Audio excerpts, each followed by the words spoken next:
it all. We leave scores out of G-Ride cars. Living like stars, might hit the highway on the Vegas run, fool, cause it's Friday. Oh yeah, throw your neighborhood in the air if you don't care. Oh yeah, throw your neighborhood in the air if you don't care. Standing outside on a Friday, living on the edge, cause we all got them hard heads. It seems like we all are waiting for the drive-by, playing tag with Satan, but we chillin'. Yeah, we ready and willing. You hear about the latest West Side killin'? 40 sippin', set trippin', 4 dippin', pistol grippin', never slippin'. These dudes tryna hang out, but OG saying take your little ass in the house. My big homie just got out. Used to be down, now he's just cracked out. He was about as hard as Darth Vader in a sweatshirt, khakis, and Chuck Taylors.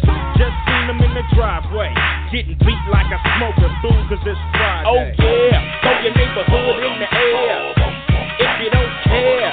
Oh yeah, throw your neighborhood in the air if you don't care, fool.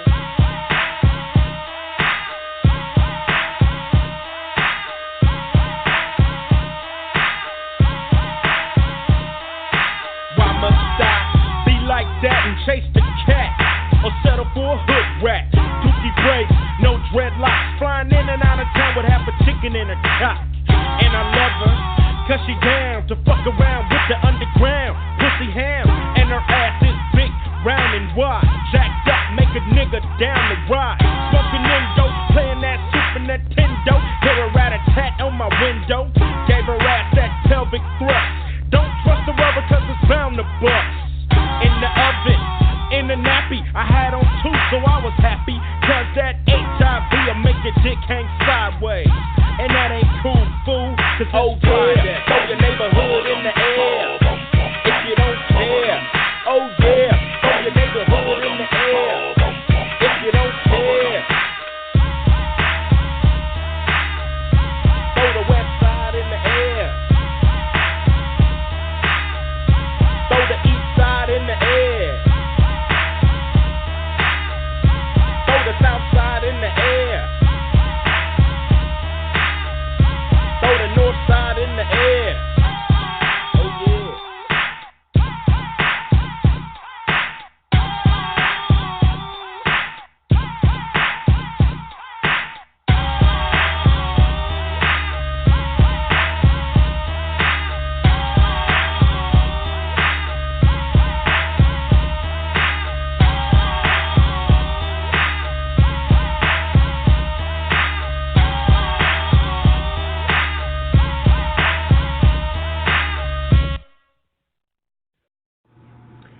Hi, it's Cheryl the Pearl, and thank you for tuning into the G-Lew Show on Flashback Fridays, hosted by G-Lew, our sponsors, BTP Media, and 93 Tweed FM Ism.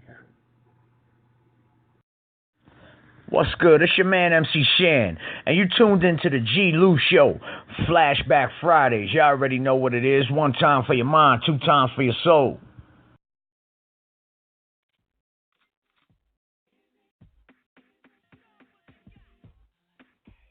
All right, welcome to Flashback Fridays, the G-Lew Show. I am your host, G-Lew. Welcome to another special edition. And tonight we have another very, very, very special guest, a legend, you know what I mean, a legendary guy. You know, he's here to tell his story.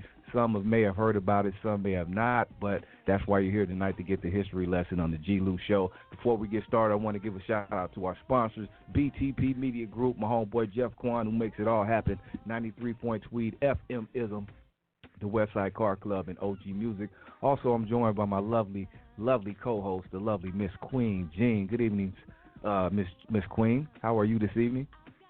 Good, G-Lew. How are you this evening? Doing pretty good,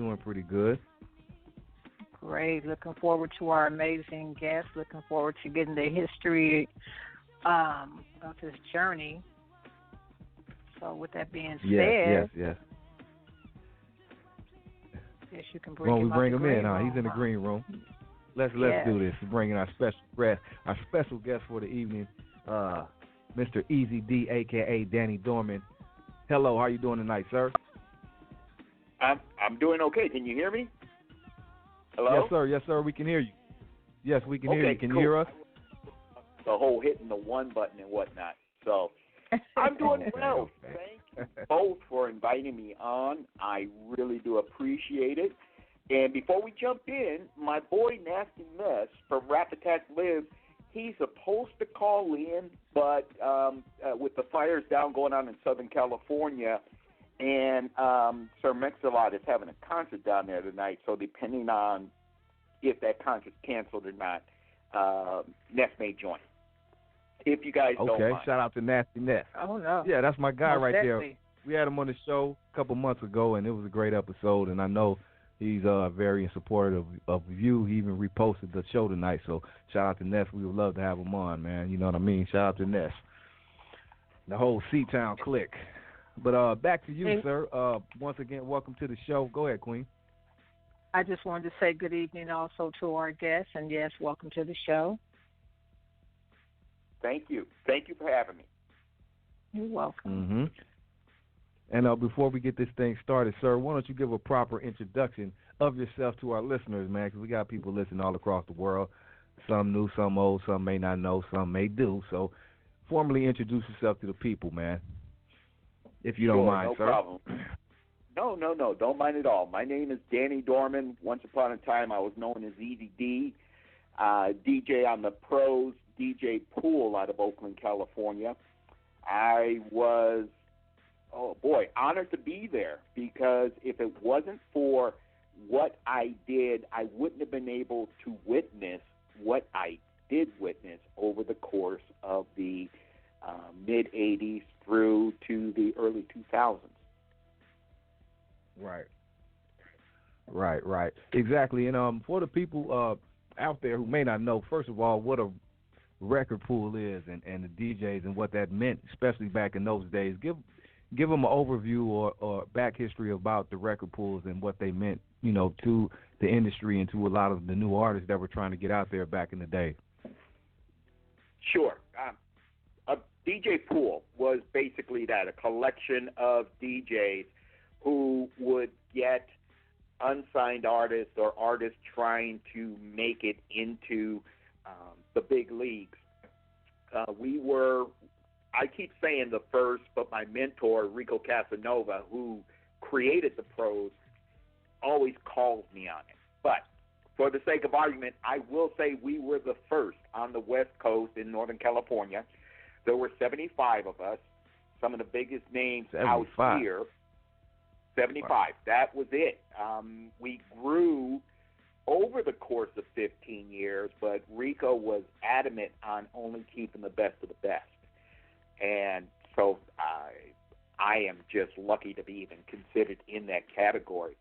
But what we did as a pool in the 80s, I always say we were the Pandora and the Spotify before the Internet, meaning that when artists were coming out, and I'll talk about the East Coast artists in a minute, but artists in general, when they were coming out, they were trying to get on terrestrial radio.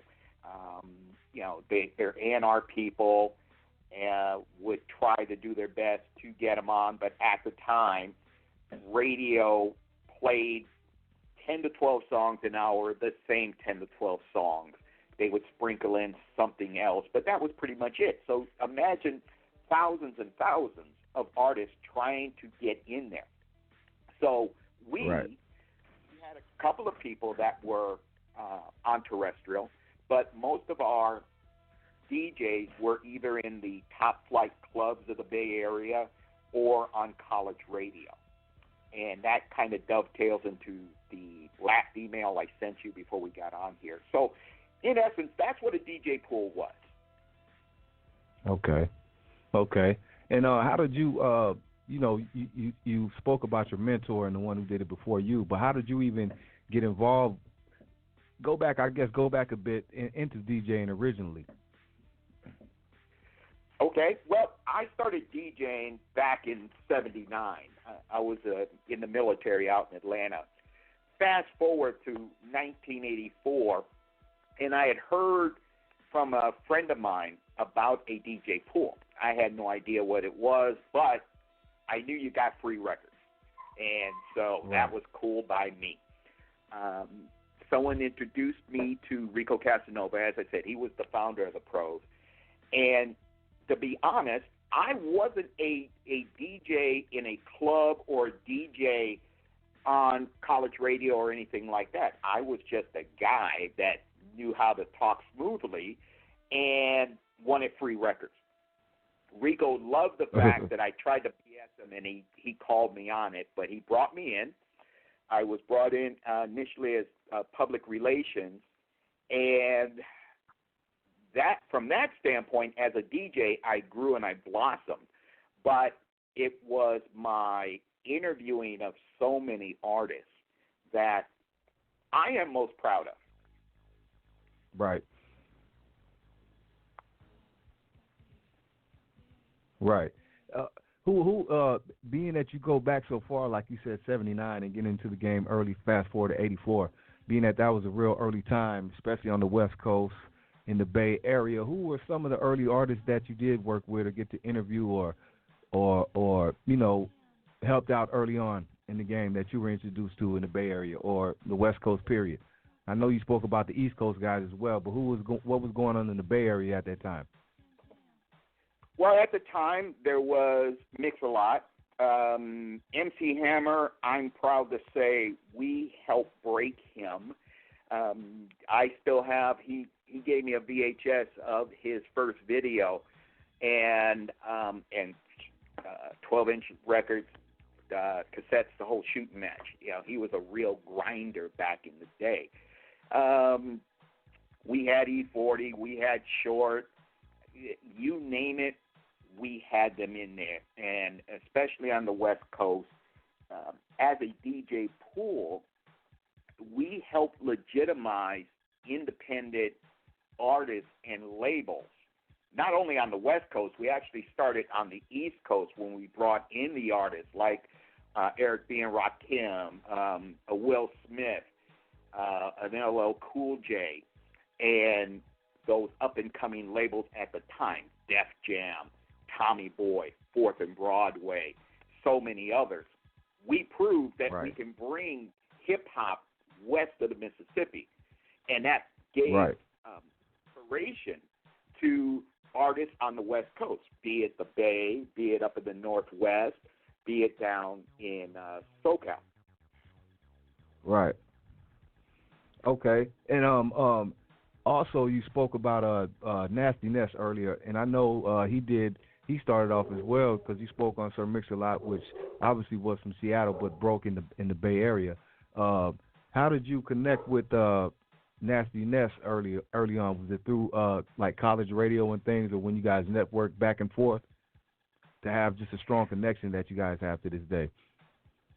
Well, depending on who you listen to, because I always laugh when Ness tells the story. Right. The way I remember it is I brought down Mix-a-Lot and Ness to do a show. I used to produce shows as well.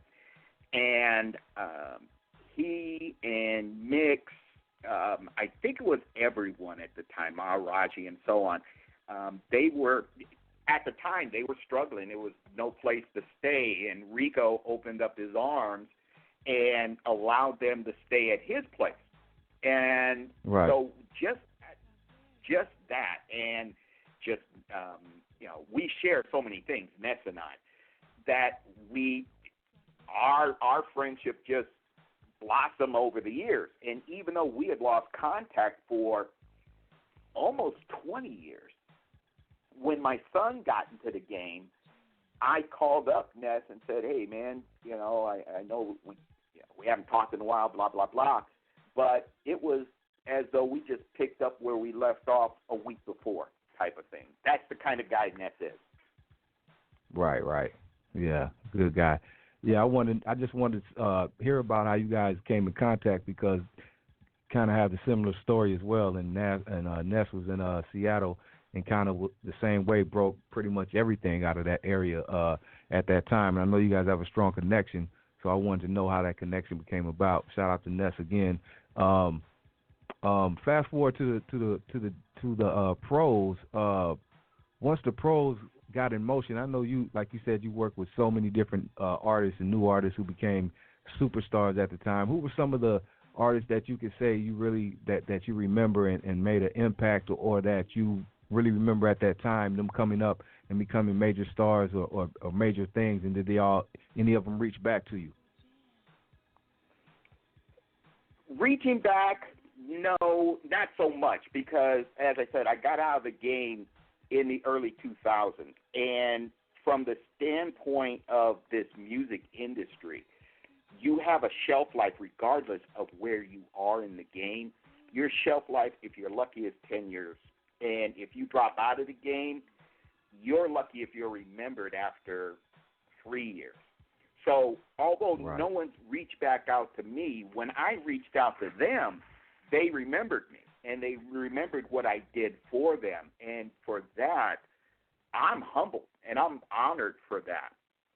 With respect to who I remember, I could tell you, the person I'll never forget is the one true Miss America, Vanessa Williams. If you look at my Facebook page, you'll see me. I'm biting my lip because I'm just so awestruck. Will Smith, when he came in, at the time, this was, I want to say 88, 89. He hadn't gotten his show yet. He was still the Fresh Prince and DJ Jazzy Jeff. This goes back to this goes back to what I was saying before, how we helped bring hip-hop west of the Mississippi. So those are the two that come to my mind, but on the West Coast, NWA, Eazy-E, Hammer, and of course my boy Nasty Ness, and hopefully we'll get into Rap Attack Lives, because that's what we did in Northern California, Ness did in Seattle. And boy, I out of everyone who I reconnected with, I am glad that Ness remembered me, because I say he's one of my 5 friends. And what I mean by that, I'll be quiet, is I know a lot of people. You know a lot of people, I'm sure, and so on. But there are only 5 people who I know I can call them day or night and say, man, I need you to go to the mattresses with me. And they're when and where. And Ness is one of those 5. Right. Yes. Shout out to Ness, man. Again, hopefully he can check in tonight. Queen, you have anything to ask? Because, again, I don't want to take over stuff. Queen Jean? I'm sorry. Yes. I wanted to ask, I had seen that you had did an interview with Easy Sanchez. Is that how you pronounce his first name? And you had asked him you asked him a question, and you said if he asked you the same question about what was the best event you ever DJ'd. So I'm going to ask you that question. What was the best event you ever DJ'd? The best event, and thank you for the question, because there are some that are memorable, but the one that I was referring to when I spoke with Izzy before he dropped his $75,000, it's like, geez, all right, guy. But anyway, hey, that's what makes Izzy Izzy. For me, it was a show I did in 1988. It was me and my partner. We threw the show, and it was at a community center about 30 miles east of San Francisco. We had it packed. It was so, everyone wanted to get in there so badly that I had some of my friends on the side doors, and they were paying extra to get in. Yeah, and they thought, okay, well, all that money was coming back to us anyway, so it didn't matter if they were coming through the front door, side door, whatever. And it was a great, the event itself was spectacular. What makes it memorable is about 10 or 15 years later, I had not one but two DJs that were on P1 radio, one up here, KMEL, and they both said, if it wasn't for that night and watching us perform, me and my partner, Don Medine, they would not have gotten into DJing, which wouldn't have gotten them into where they were, which is they were top flight DJs at top P1 radio stations. So I was humbled by that. Mm-hmm. Okay. And another question, can you name a few of your most memorable, notable artists that you have worked with? Just a few, and why? Well, as I said, Vanessa Williams, and for the audience out there, if I have to explain why, I feel sorry for you.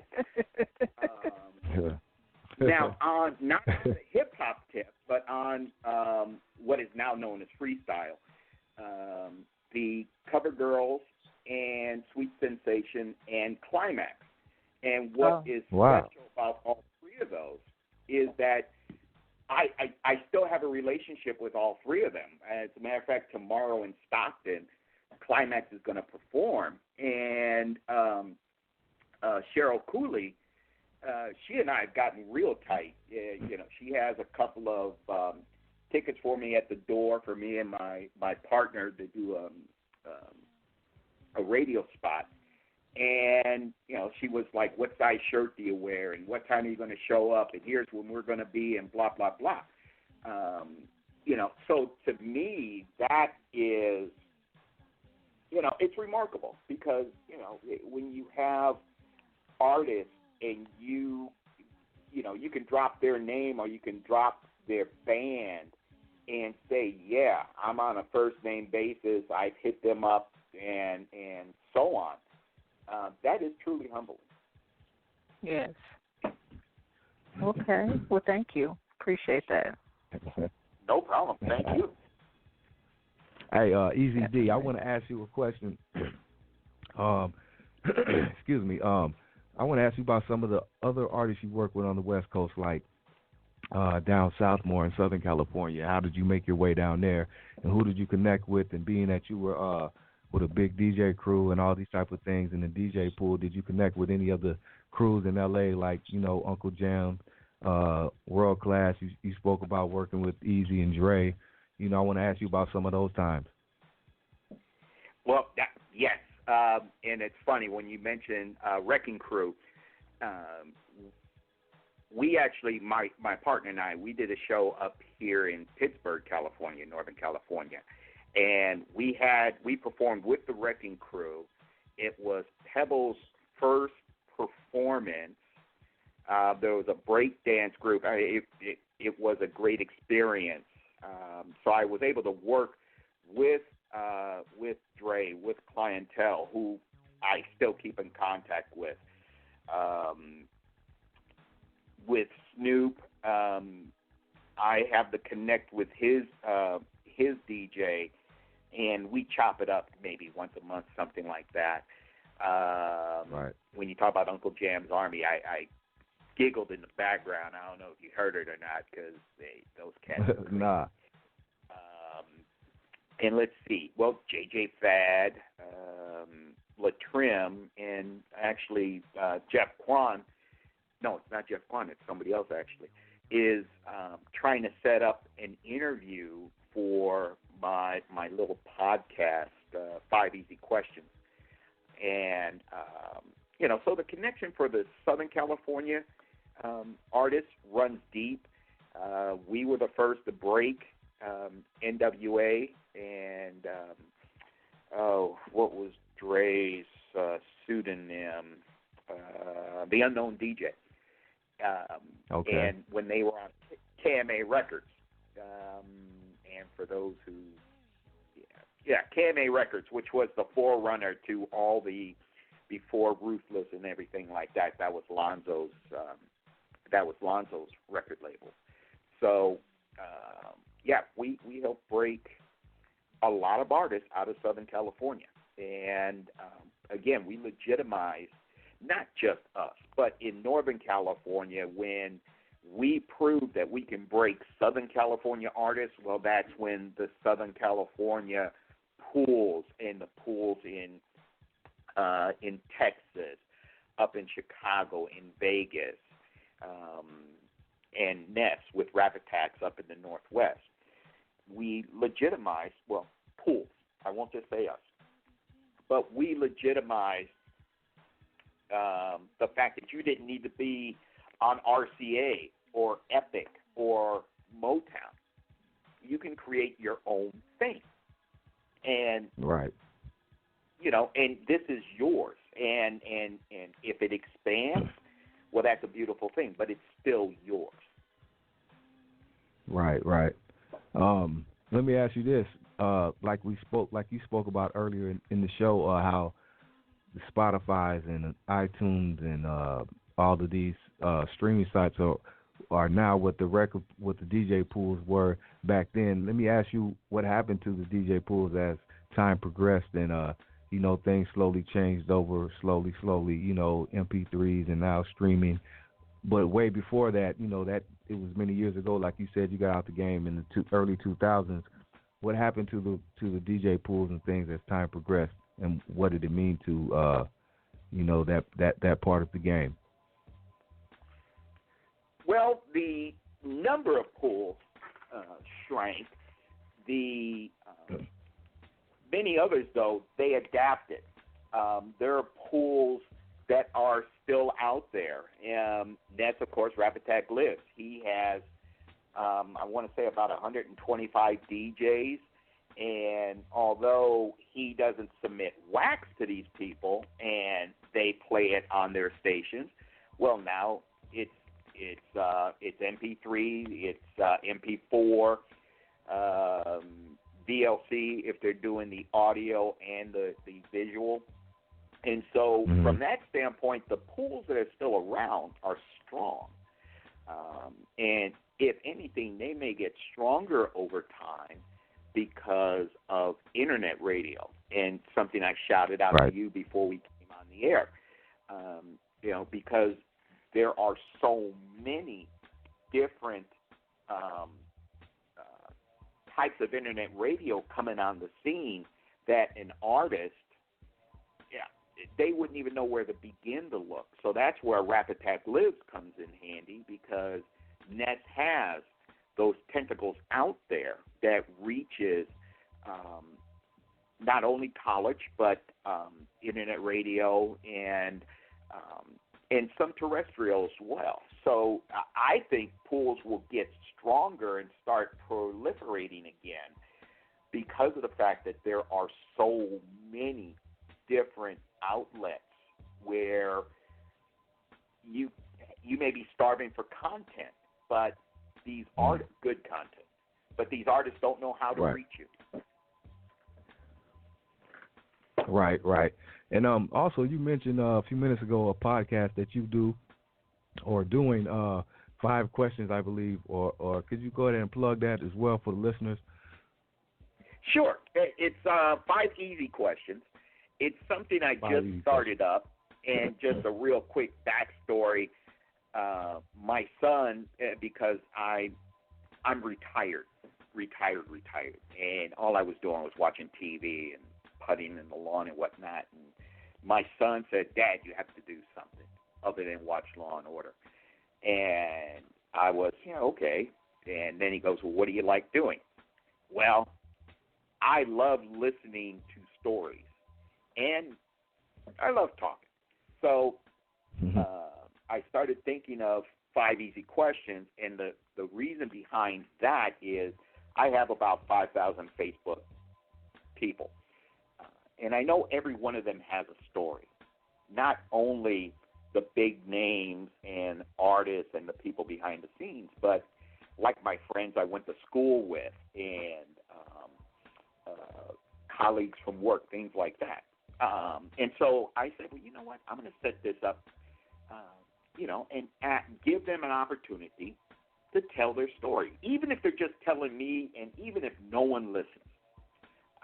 Right. I enjoy the fact of having that conversation. Right. Right. And that's what I was going to ask you next, but I guess you kind of answered it. Like, what type of guests do you plan to have on there? Are you going to be interviewing artists, people that you've dealt with, or just different people? Well, for example, I'd love to get both of you on, separately or together. Yeah. Okay. There are 5 questions that I'll and they're all going to be different. That's the thing about my show too, is that each person is unique. Therefore, the questions are going to be unique. And for example, an easy one for you that I would ask, or for both of you, would be, why are you doing this? Okay. Well, I'm doing it to get more education on the musical industry and on artists and on people such as yourself, because there's a lot that I don't know. So I'm fairly new to this platform, so I'm doing it for the knowledge, and also I'm a people's person. And it's just something I enjoy, that I'm enjoying doing. I also just started following you on Facebook tonight. I sent in a Facebook request and you accepted it. I was the one that you were talking back and forth to when you was talking about pressing 1, and I said we're getting ready to go on the air now. That's me. Okay. And now I know. And I'm sorry. Go ahead.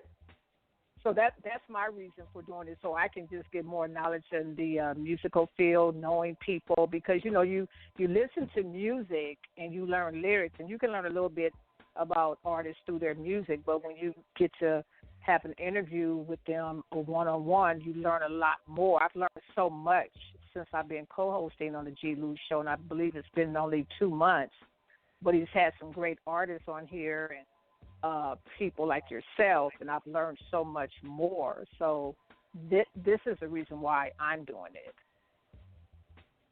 Okay. And now, and that would now prompt me to the second question, which is, well, what is it that you want to do next? I'm not sure. So I'm just going to be quite honest. I'm going to roll with this, and then maybe in a few months you can ask me that question, and I'll have an answer for you. But right now, since I'm new to this, I'm still learning. I was a dispatcher at one time, so it was a different type of communications, you know what I'm saying? So it was like a 911 dispatcher, so it was a totally different type of broadcasting than what this is here. So ask me that question in a couple of months, and I'll have a definite answer for you. Okay. Now, and just your answer leads me now to the third question, which is, what was the craziest 911 call? Interview. No, I'm fascinated. No, go ahead. It's okay. I like this. What is the funniest 911 call you received? The funniest 911 call that I received. Well, to be honest with you, I've never received a funny one. Every one that I received was always a detrimental one or a serious one. I have never received a funny one, never. And I was a dispatcher for the University of Southern California, USC Trojans. For the university, but we was affiliated with LAPD. And also we worked with the surrounding community. So most of our calls were always serious calls, because we had students that came from globally from around the world who had no idea that we was right in the hood. So they would come into the hood, into the university, and not knowing the area. So we had started calling it the University of South Central. That's what we named our department.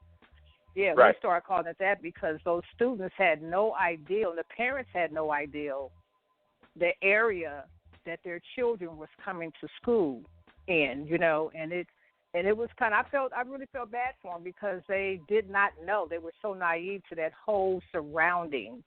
So most of the calls were always serious. I never received one that was like, oh, wow. Never received one like that. Every one that I received was a pretty serious one. I had a student who was contemplating suicide, and I talked her out of the suicide. And we sent the officers over there, and she ended up calling me back, and she was so upset with me. And she told me, I trusted you. You told me you weren't going to send anybody over here, but that was my job. And she was so upset with me for sending officers over there, but they actually saved her life, so, and I ended up getting accommodation for that, of course. And so most of my calls were like that, or robbery calls or rape calls. Those were my calls. So I never had a funny one. I always had one that was serious. Oh, but and now that would actually lead me into a fourth question that I won't ask, because you see how easy it is when I start. Yes. It's easy, and I love doing it. But I just want to say, and then I'll shut up, is okay, that woman could stay mad at you, but she's alive because of you. Yes. And there's nothing that I'm stuttering and stammering to try and find words to express how great that is. And now I'll be quiet. Yeah, it was an experience, and I didn't care that she was mad, to be honest with you, because I was doing my job, and of course I'll tell her, no, I'm not going to send any officers over. I have to do that. I had to do that. I had to tug with her just to get her to, no, you don't want to do this.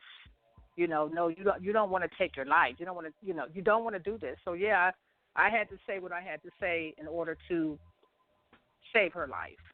So, thank you for that, because I hope that she do someday, or she probably has reflected on that and be like, well, dang, I could have been dead if it wasn't for that dispatcher talking me out of not killing myself.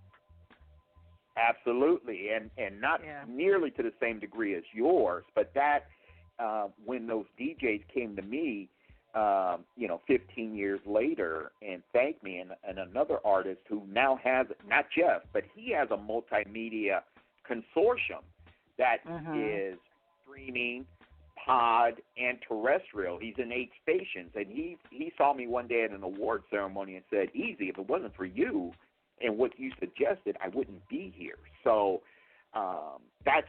even if that person never sees you, I am sure that every time something negative, or whatever, some random thought comes to mind, and she'll think of you. She may cut you out in her head, but she's alive to cut you out. So yes, it's all good. Thank you. Hey, thank you. I appreciate that. Easy D, hold on a second. I think we got a special caller calling in. Caller, hello. Is this the G-Lew Show? Yes, it is, sir. Yes, it is. Is this Nasty Ness? Nasty Ness. I'm trying to calling to be on the G-Lew Show. Am I too late? I want to hear radio. I think it's over already. Yeah, well, you know what, Dan? I want to hear Easy D, a.k.a. Danny Dohrmann. What's up, Danny? Oh, man, I was getting ready to tell, our humble team here that it's going to stop being the G-Lew Show and now start becoming the Nasty and Easy Show. So, want to give you fair warning. Well, you know what? It's all good. We'll keep. I just stay on for 5 minutes, so that way it won't end up being that. All right? Because you know me, man. You get me talking, I'll keep talking. But did you share with them your cognac recipe yet? No, we didn't even talk about cognac. That's a whole different episode.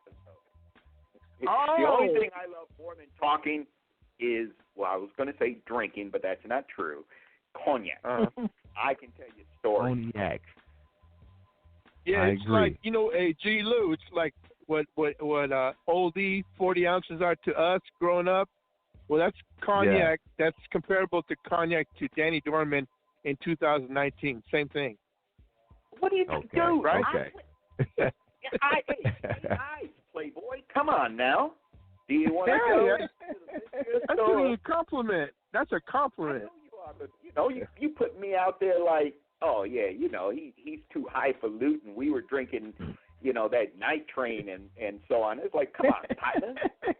Hey, you're the one that wanted me to call in tonight, so hey, that's what you expect. Yeah, but I'm for the project, so the only cognac I had back when I was a kid was what's called Jamie 08. So don't even start. Oh, Jamie 08. See what I mean? He took it back. That came out in the 50s, G-Lew. That's why we don't know what that is.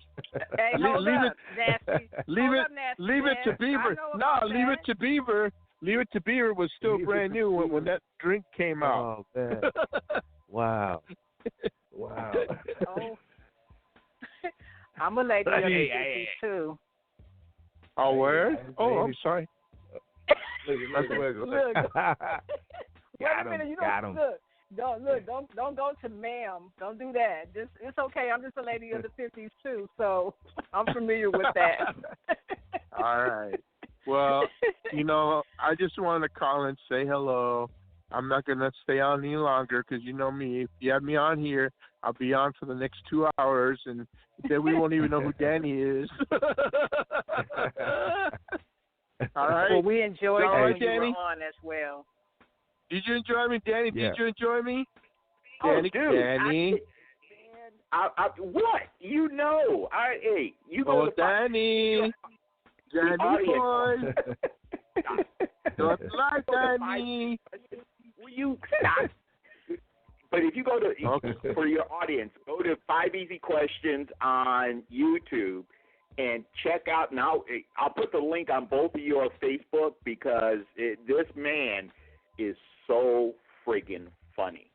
And we had a blast. Yeah, whatever. Okay. All right. Oh, okay, so I'm going to go down you to had next on five questions. We got to check that out. Yeah, 5 easy questions. And they weren't easy either. Okay. But anyway, all right, you guys and ladies. Nice talking to everyone. Happy Friday. Much love, homie. Thank God it's Friday. Happy Friday, Peace. Bye-bye. Peace Bye, and love, Danny. Bye, Danny.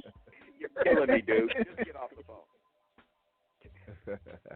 Shout out to Ashley Ness, Seattle legend, for calling in and showing love and messing with Easy D a little bit. It's all good, man. We enjoyed you, bro. Again, the link. Oh, he said he'll put the link up, but again, go check out the podcast, 5 Easy Questions. Easy. What do you go by on there, Danny or Easy D? Easy D's old now. I just still call you that. No. It's okay. No. If you type in 5 Easy Questions, that's the easiest way to get there, and then subscribe. And for those who are in the game, whether you want to be in front of the mic or way behind it, I recommend you go there. This is a shameless plug, but I recommend you go there because, like Izzy Sanchez, and I don't know if either one of you watched all the little snippets, but just really quick, this man, one of the questions I asked him was something like what you guys asked me about artists, and he threw out Cardi B's name, and he said, no, wait a minute, I want to think of somebody better. And I'm sitting there going, okay, he's looking for someone better to talk about who he helped get into the game, and he drops knowledge. So if you're in the game and you want to learn about the game, if for anything, go to 5 Easy Questions and look at Izzy Sanchez because, this man was dropping names like loose change. I was, man, okay. Look at this, 75,000 people at Wembley Stadium. I'm like, oh man, all right, dude. Wow. That's great. Also, I wanted to ask you, what do you think about, speaking about on the industry, like you spoke about Cardi B, what do you think about the industry today opposed to, back in the day? We know everything changed from the 80s and 90s to 2000s, but, how it is right now. What is your personal opinion on the whole game? It's not even hip-hop, R&B as well. No, it's what I say is the game really hasn't changed. It's more noticeable in hip-hop because of the notoriety, good, bad, or indifferent. But you can look at, anything. You look at even country and western, and you have Nas X. And what, 20 years ago, that would have a black gay cowboy was, I'm sure they existed right next to unicorns. But,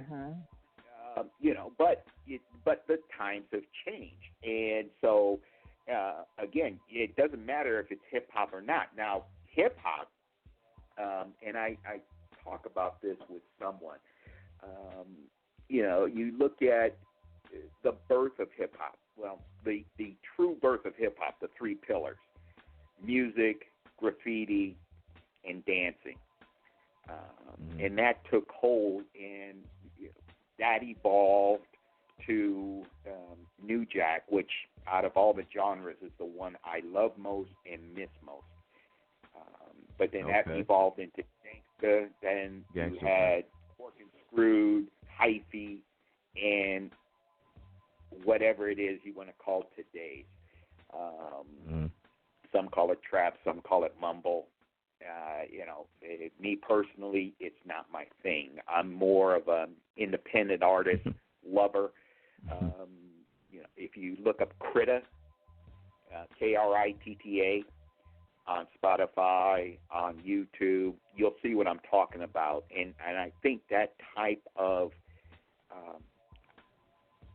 sort of conscious rap, kind of J. Cole type of sound is starting to come back slowly but surely.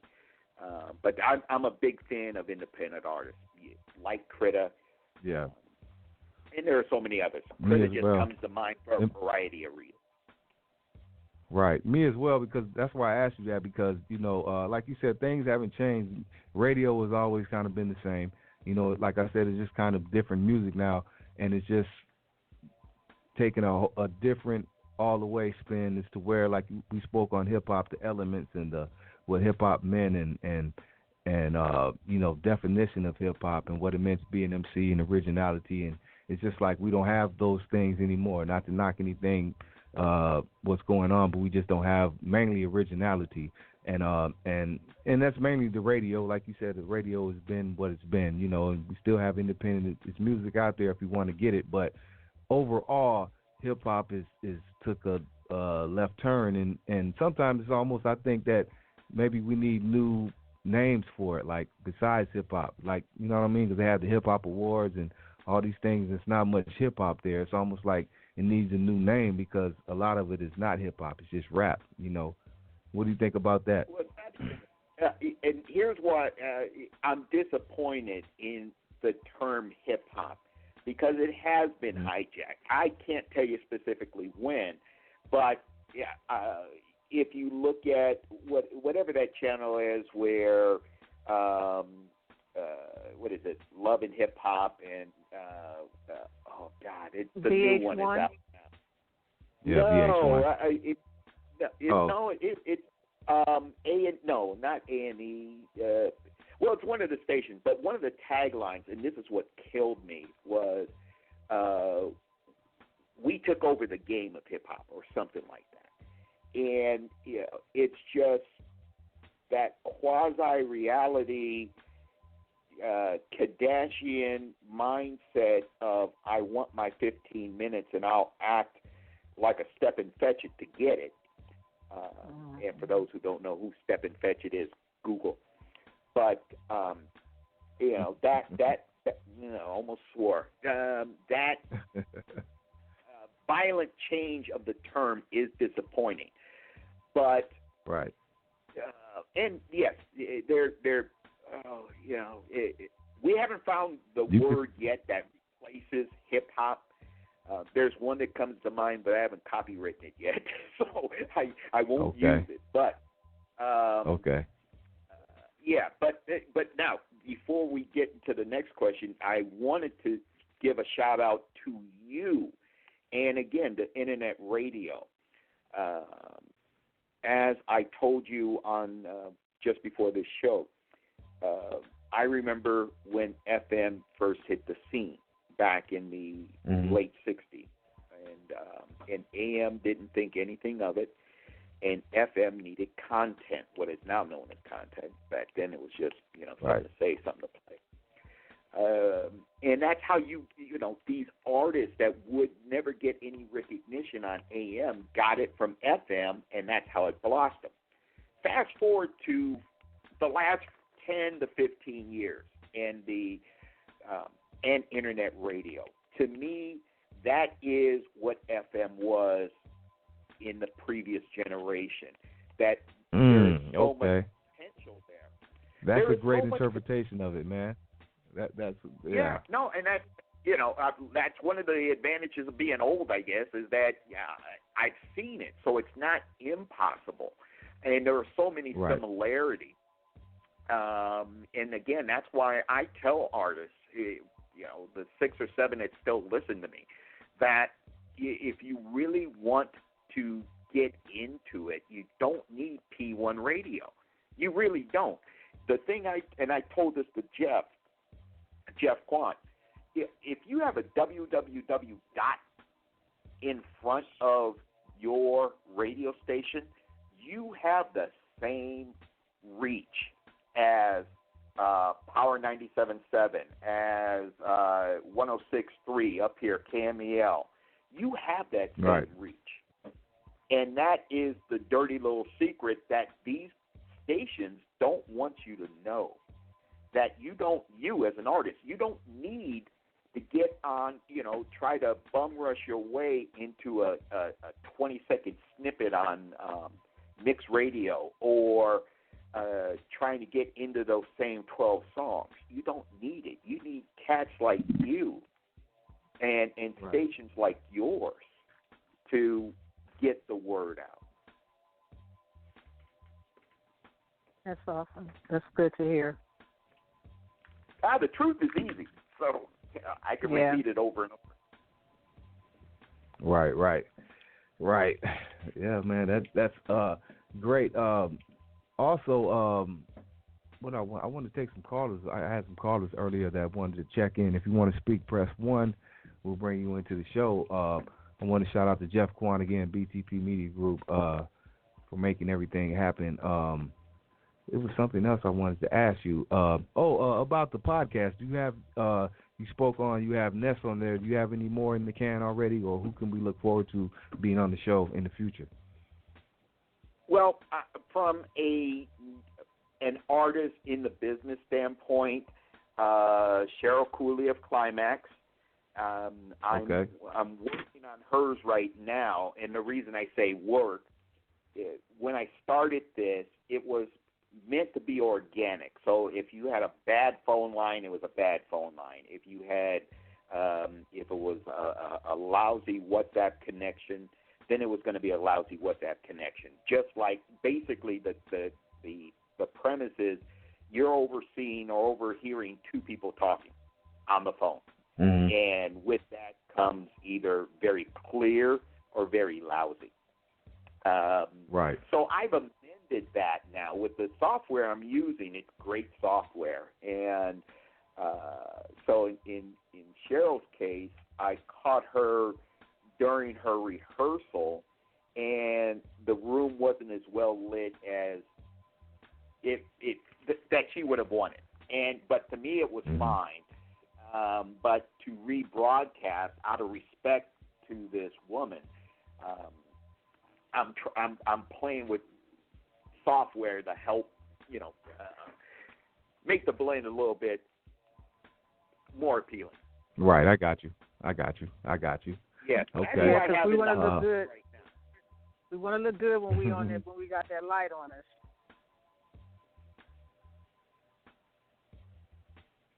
Did we lose him? No, I'm here. I'm sorry. Oh, okay. Yeah, I know. It's rare for me to have such a long pause. Oh, okay. So listen, did you go see Vanessa Williams when she was in concert? I think it was maybe 2 weeks ago. Uh-huh. Did you go see her in concert? Did I go see her? No, I'm sorry. No, I didn't. I rarely. My whole thing is that if I can't be backstage, I don't go, and because it's radically different backstage. Yeah, even if backstage is lousy, it's still there's this thing about being on the other side of the velvet rope. Even if the VIP room looks like garbage, you're still on the other side of the room. So, so to answer your question, no, because I lost touch with Vanessa Williams. Now, and one of the things who I'm trying to get, his manager hasn't returned the call yet, was I'm looking forward to interviewing Rakim. I met him again. Great interview. Oh, yeah. No, I met him about 3 weeks ago, met him again. I interviewed him back when he first broke out. And, he's promoting his book for those who... Shoot, I'm aware of it. Okay.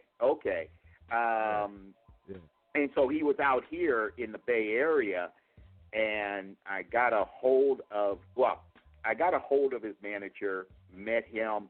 I wanted to interview him right there, but his time was so tight. So manager said, hey, we'll do this.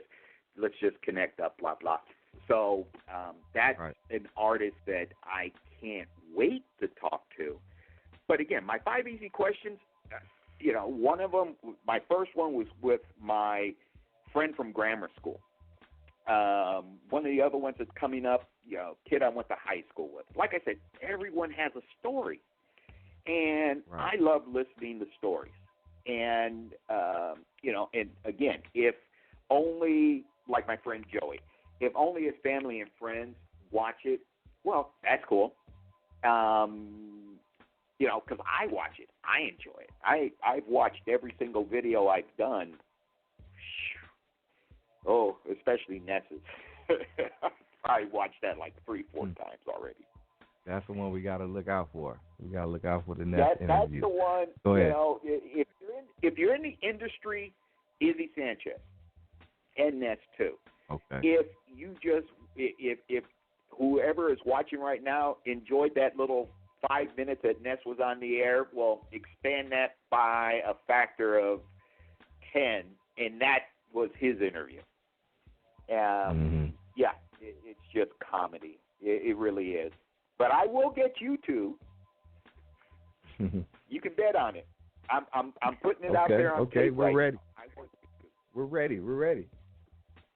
All right. After this, I'm going to send you an email. And I prefer video, but we could do audio, and I just insert a picture. But I prefer video. I love seeing the expression on people's faces. Okay. Well, we can make that happen as well. We can make both of those happen. We'll make it happen. Yes. Yeah. I got you on tape. Matter of fact, I'm looking at the timer, 59 and 30. I could go right to the tape. 59 minutes, 30 seconds. This is what you said. That's right. Hey, I keep my word, bro. I'm not saying you don't, but yeah, hey, like me, I have Alzheimer's. Every once in a while, I forget stuff. So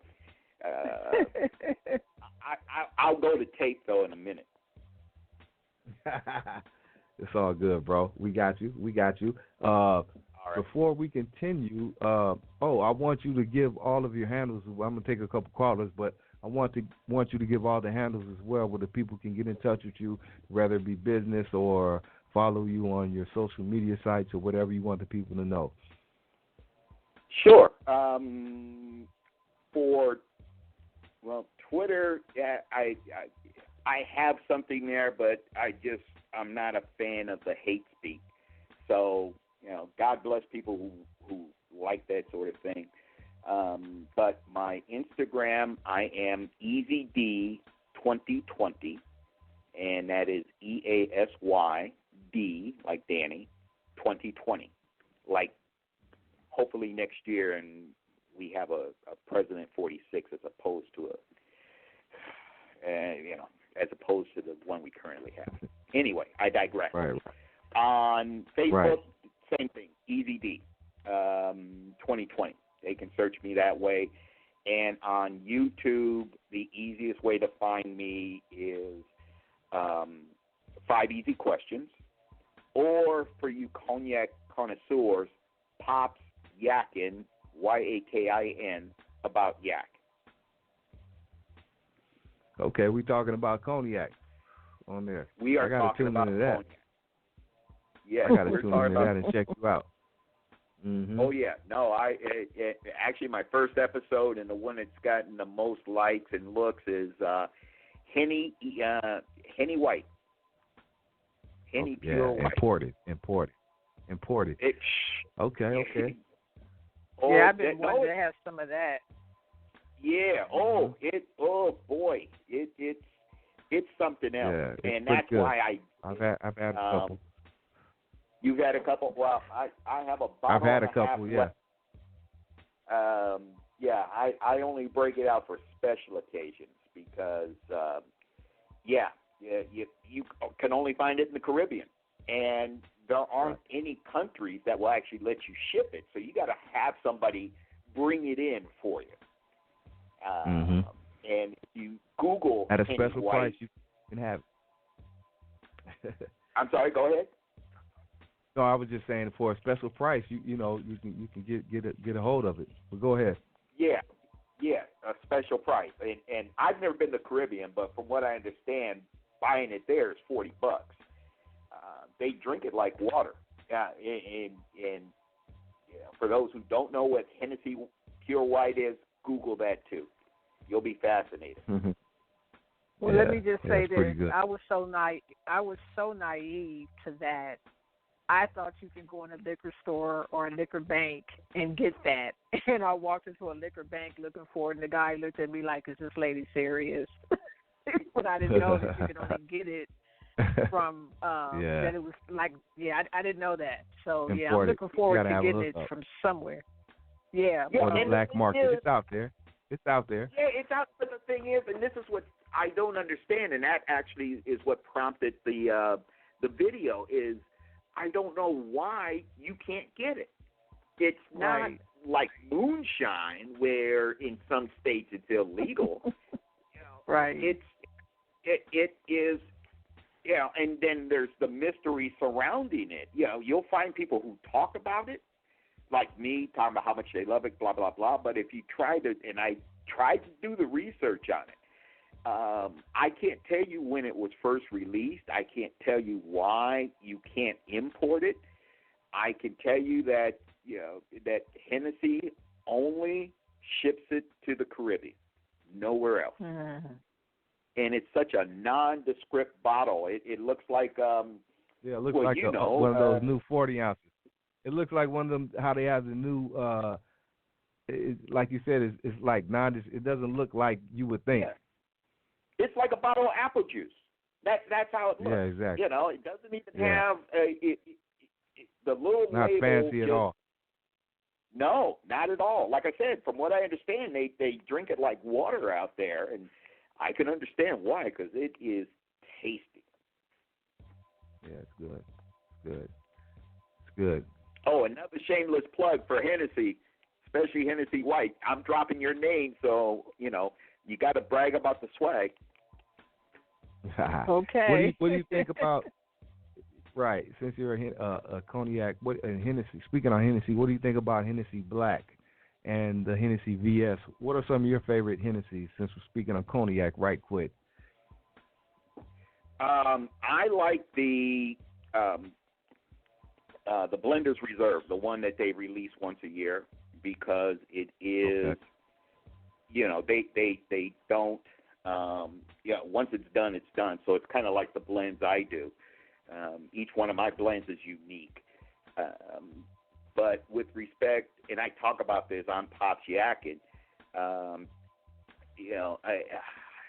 if I'm at the club, if they have privilege, that's good.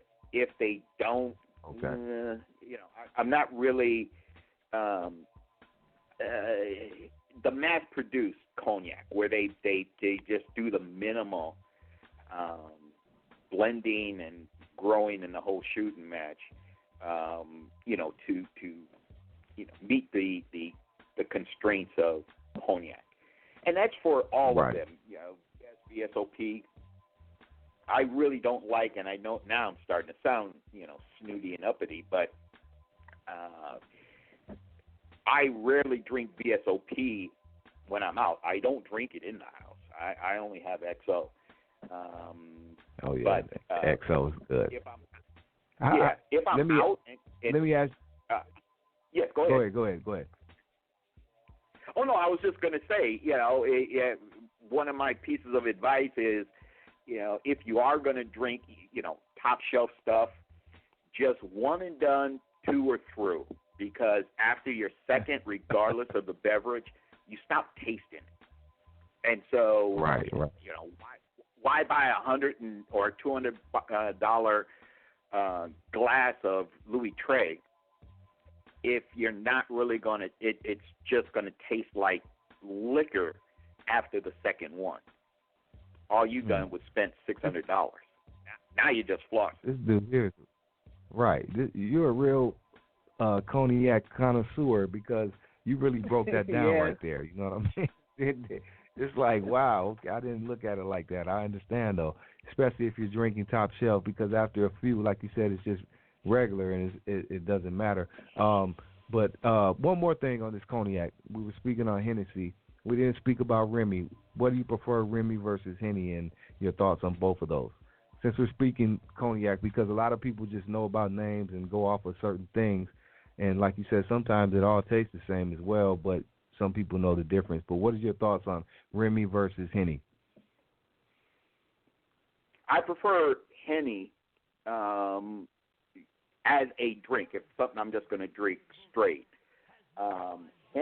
Remy, the way they blend their cognac, it has an average age of 22 years, and for cognac level, anything to make it legally XO, it only has to be matured for 10 years. So for them to really take that extra step. Now, the reason I still prefer Henny over Remy is just a matter of taste. I use Remy in my blends, but now for those who are listening and really want to, at home, if you want to buy something and have it at home and it's great for the price, is Dohrmann. Dallamain. Yep. Either Vesper or Pale and Dry. Pale and Dry you can get for maybe $89, $90. But compare that to a Hennessy or a Remy, you're looking at, dropping at least $1.75. And so you're getting something that tastes much better than either one, in my opinion, and you're getting it for half the price. Dohrmann. Shameless plug number 3, Dohrmann. Okay. I just want to say again, you're a real cognac connoisseur. This guy's breaking it down. You know what I mean? A lot of people out there, just like you said, the Henny, not even the VS or the pure white, black, whatever.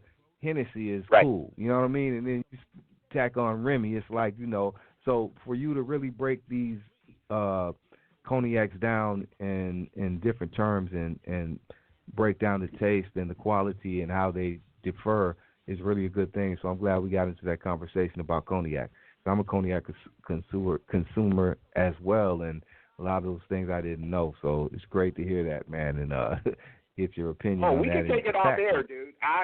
Like I said, if you go pops yakking about yak, if you look at that, I break it down.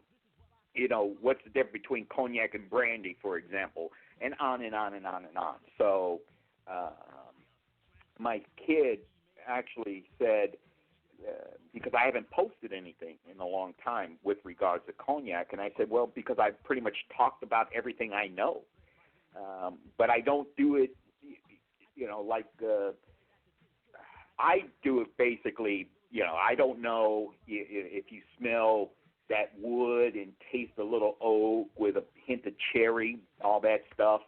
I drink it, and I go by the, if you get 5 smacks, it's good. That's how I judge cognac. Is it a 2-snapper? Yeah, it's okay. Or, ooh, yeah, that's how I judge cognac. Right. But like I said, if you go to Pops yakking about yaks, you'll learn a lot. Okay. Well, there it is. Before we go, let me take a couple callers. We got some callers out there that want to speak. Caller, hello, 360. Hello, good evening, Washington. G-Lew, Jean. Welcome, Hey. sir. How you doing, Jane? This is Jane. Hello, Jane. Hello. Hey, what's up, Jane? Oh. How are you? Keep losing me, G-Lew. Hello. I'm here. Yes, we can hear you, Jane. Too. Hello. Hey, Jane. Uh-oh. What's up, Jane? We can hear you. Uh-oh. I don't know what happened. Must be them airplanes. I don't know what happened. But yeah, well, let me Jane, go to if you another can hear call. us, you got to call back. Yeah, you got to call back, Jane. I'm sure she will. She will. Let me go to another caller, San Diego. Rev Ali, hello. What's going on with you, man? What's up, Rev? How you doing this evening, sir? G-Lew Queen Jean, hey, the OG. Ali, how you doing? Hey, I'm right here just chilling. I was just listening, but since y'all just put me out there, hey, man, let's do a record. No, I'm just playing. Hey, the Most High continue to lead and lift you higher, man. I appreciate everything that you contribute to music, anything that you felt from it, because a lot of music sound good, but it don't feel good. So I appreciate the feeling in the heart that you took to put into whatever it is you was doing, and I always tell people all the time, I learned this from one of my big uncles. He said, hey, man, the music don't even know it's being sold, man. So we got to really just love it and let them people make whatever they trying to do with it as far as the money and all that, the credits and who did what. The love of it got to come first, and that's how I do it, and I appreciate you, man. Thank you. Oh, you're welcome, man. And but before I forget, because you said Maine, are you from Northern California, or you've always been in San Diego? Well, no, I'm from L.A., but you know how Los Angeles, when people got into that East Coast, West Coast, I said, man, you people is crazy, man. They got all kind of people down here in Los Angeles from all across the world. So I ended up with people that was from the South on my block in L.A. and end up talking country. Yeah. Oh, no, I'm not threatening. Mike, when my kids have their friends over, or when I'm talking to somebody that I know, I slip, and I wind up getting into what I call the Northern California vernacular. So I'll go, "What's up, Mike?" Or when I what's up, Mike? What's up, Mike? And I got that bad. Yeah, and my family, and I'm sure you guys have heard this too. When most people say heroin, they, my folks just say heroin. They drop a syllable and change the word completely, But right. But yeah, so I heard that. But thank you, and you hit a very good point, and it's something I tell artists. And again, whether they're in front of the mic or behind the scenes, you have to do it for you. If you're doing it to make $1, well, that's relatively easy. You just imitate what's going on out there right now. If you, like my son, he could put nouns, pronouns, verbs, adverbs, adjectives together in a way I can't, to create something that is a visual thing in my head. And he does it for the love of music. He does it to get these things out of his head and on the paper, onto into a sound or into a video. And that's what I recommend, like I said, when I do the 5 easy questions, I do it for me. If no one else looks at it, I'm cool with that. I promote it. I'd love to have people follow it and so on. But I do it because, like I said, I love to talk. I love to listen. And so everything else to me is gravy. And so what you had said, about artists and trying to break in or bridge that gap between the neighborhood and the world. Well, I say all kinds of things, but I guess because it's in my mind right now, and it's one of the questions. Hey, easy, can you help me out? Can you connect me with this person, that person, blah blah. To which most of the time I say no, I can't. But what I do recommend for anyone listening, you need to get your block. Then you need to get your neighborhood. You need to get your city or your town. If I call, let's say in the LA area, if I dial a random number from a 323 and say, do you know MC Coulda, Woulda, Shoulda? If the answer is no, then you're really not, why do you think you're going to break in New York or in Chicago or, Los Angeles if you can't even get out of your area code? You need to be known locally.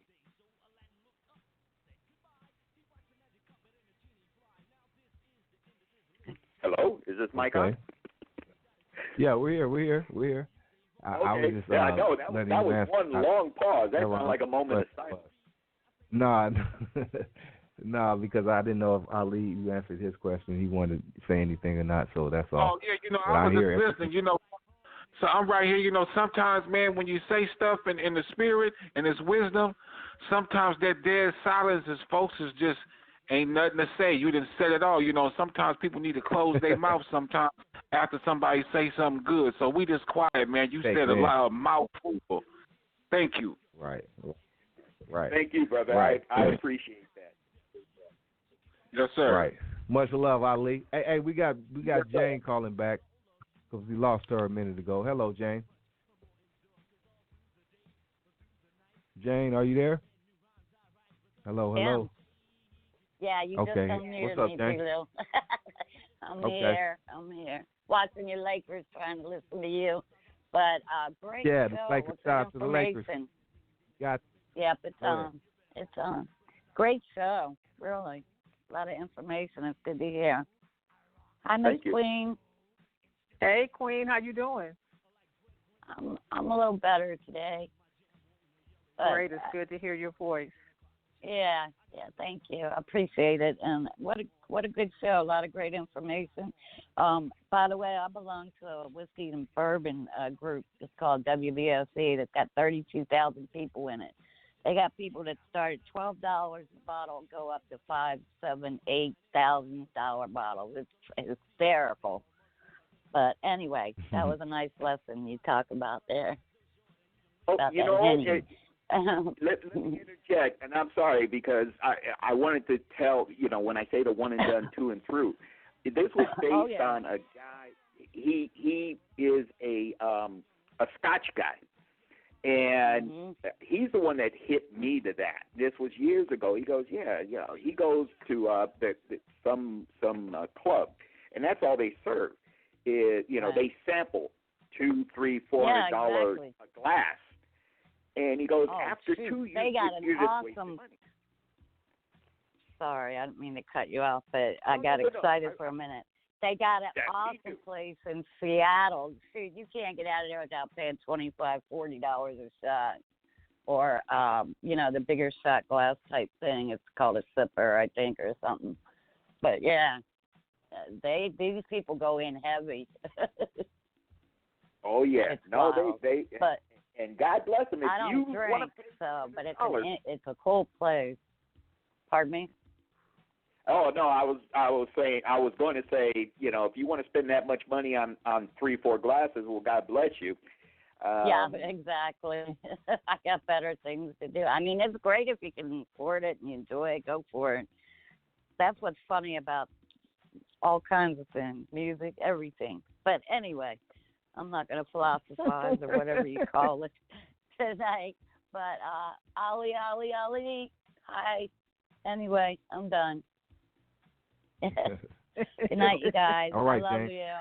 Good night. Well, Love Jane, you. before you go, Jane, I want to thank you personally because you called back and to take the time to, listening to the crew is great. This is my first time on, so we're family, Danny. We're family here, so you'll have to get to know us all. Oh, I believe me, I will. I have the I have the site shortcut now, so I'll be listening in. Okay. You got an in. You got it in with the big man. Anyway, I did try to get you on Instagram and Facebook, but is it EASY 2020 or EAZY 2020? It's EASYD, Easy D. I forgot the D. You forgot the D. You can't forget the D. Big D. That's right. You sure can.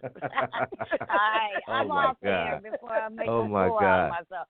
And no, I'm not cupcaking, baby. G-Lew.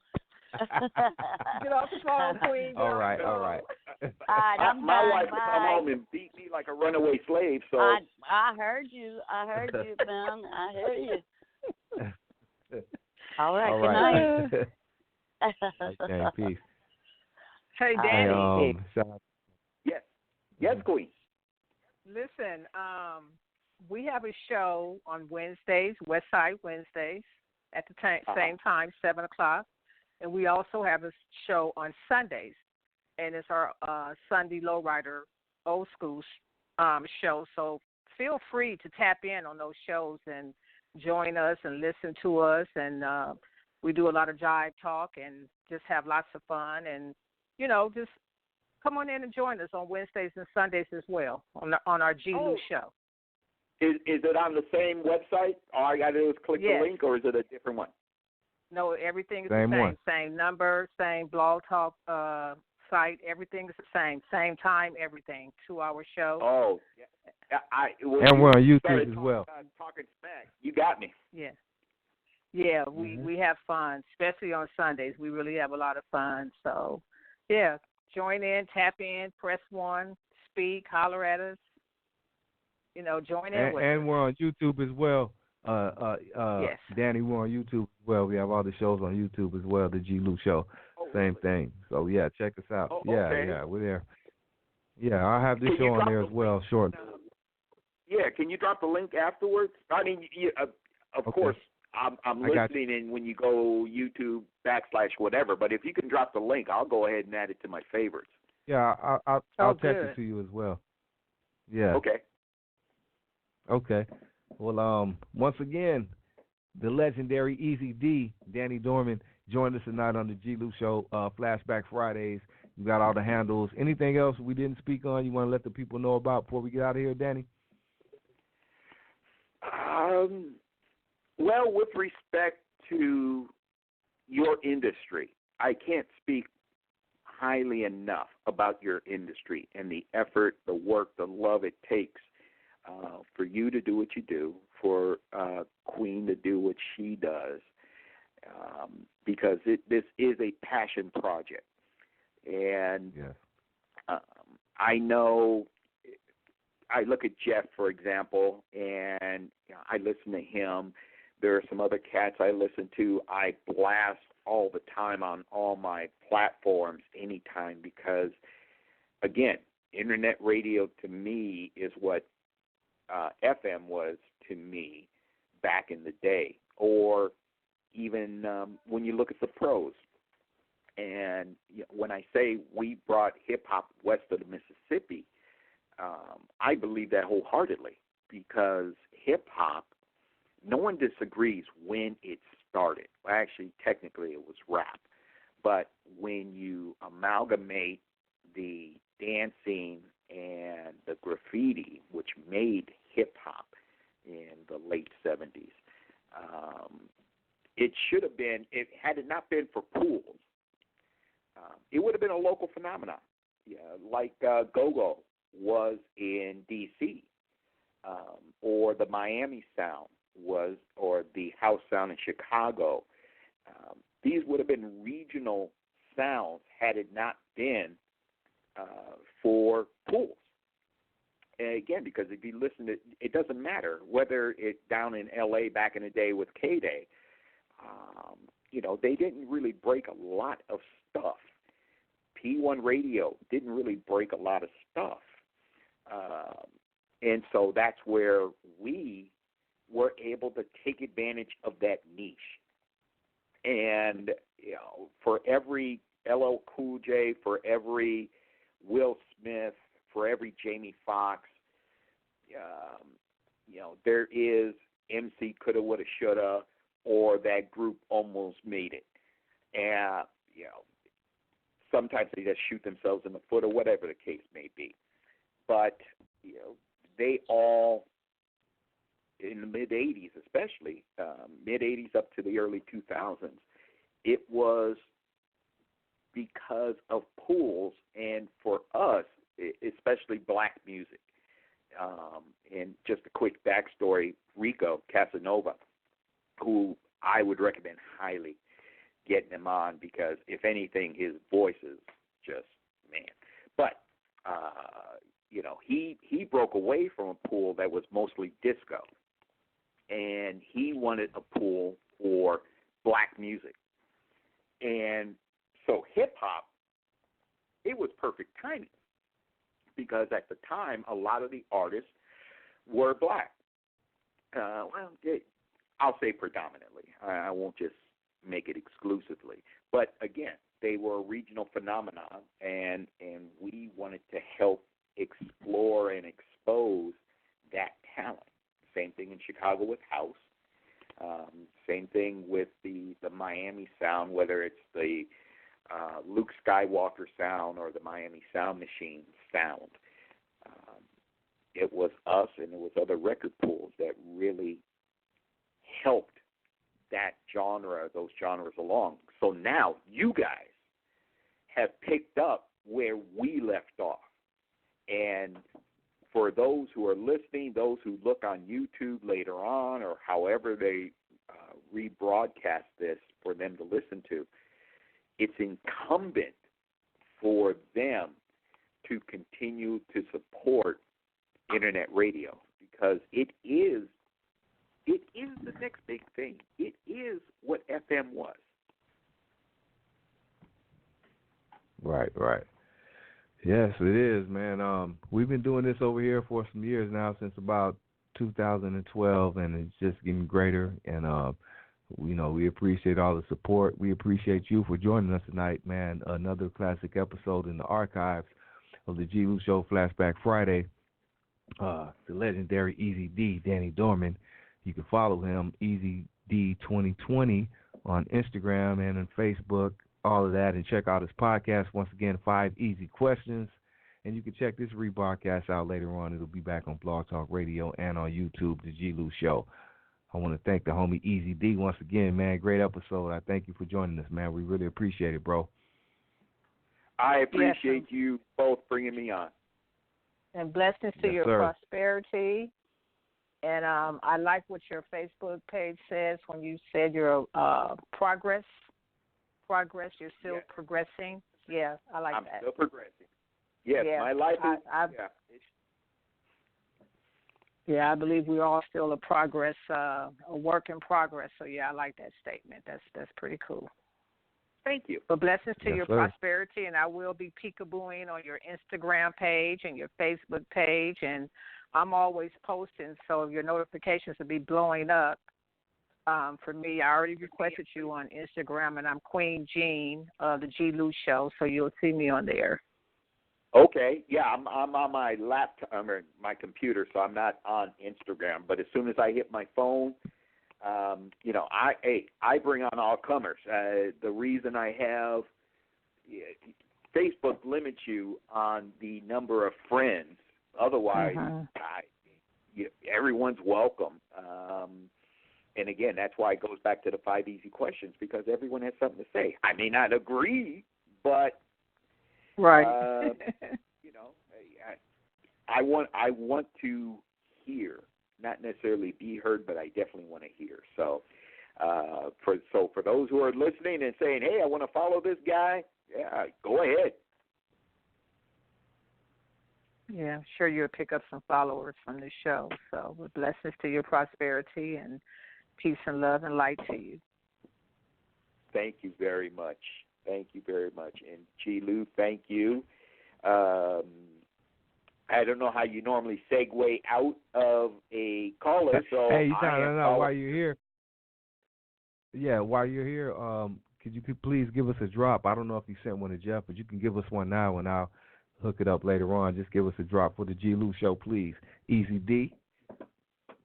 Oh, man, let me send you, because I'm on the phone, and it's not going to have that same quality, but I'll send you something as soon as we hang up the phone. Yeah. Okay, I'll be looking for it then. Okay. Yeah. That's even G-Lew better. Show. Oh, no, absolutely. You'll get something, honestly, within the next hour. Okay, cool. Thanks again, sir. We appreciate you, bro. Great episode. And hope we can do it again soon. And I'll be looking out for your podcast as well. All right. And look out for my phone call and 5 easy questions, partner. All right, let's do it, bro. I got you. My word. All right. Peace and love. No, I believe right, you. I'm just let you know. Yeah. Okay. All right, much love, homie. Right. Hey, it's the G-Lew Show. Flashback Fridays. Easy D just did his damn thing. I'm here with Queen Jean. The calling number is 914-803-4001. We have a few more minutes. We're going to play some music, and we'll be right back. Flashback Friday, sponsored by BTP Media Group, 93. Tweed FM Ism in the West Side Car Club. Let's go.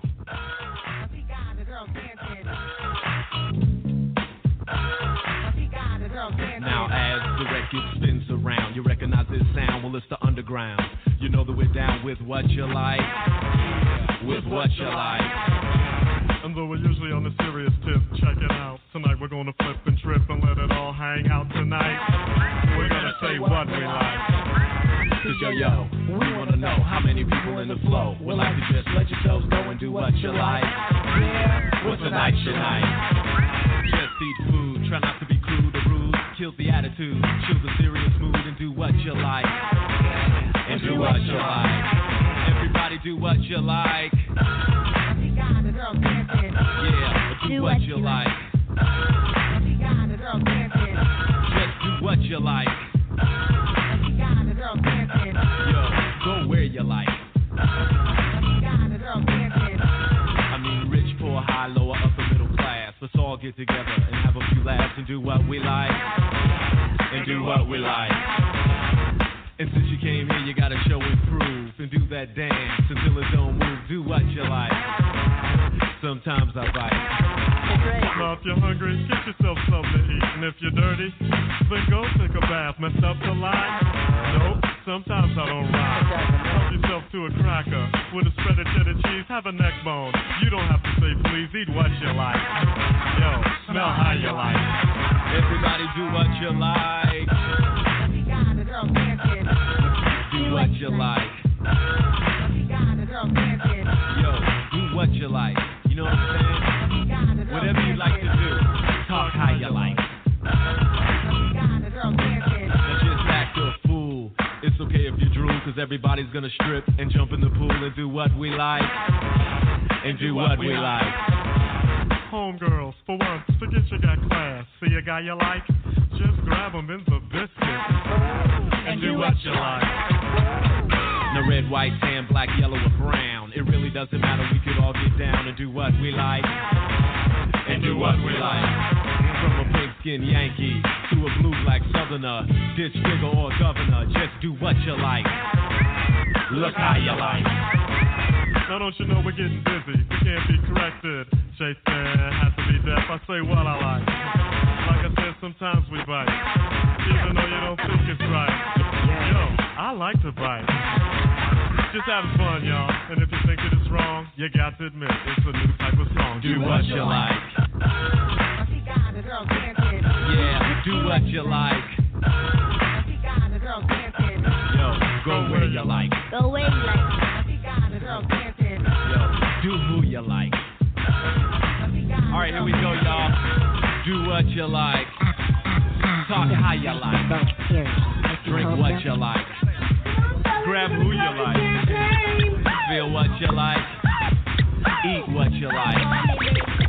scratch where you like. Itch if you like. Daddy, can I go outside? Go where you like, kid. A brief announcement to all radio DJs. If this record is currently being played at your station, we will provide the following time for you to announce your station identification. We'd also like to add that we've now reached the 3.5-minute mark of this song. Radio stations may begin your fade here. For those that would like help, we will start your fade for you.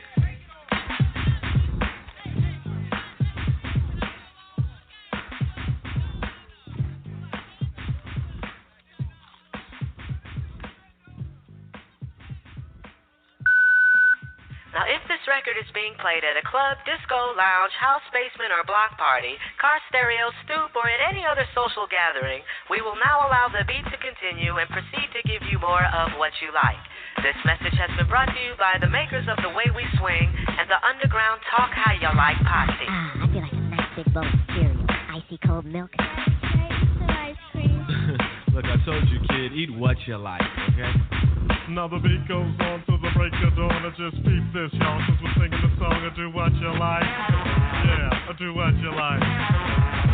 And since you came here, you gotta show and prove. And do that dance, the do move, but do what you like. Like I said, sometimes we bite. Now we're all getting stupid and acting a fool. Anything that you really wanna do is cool, so go fingers. Cut what you like. Now let me tell you who I am.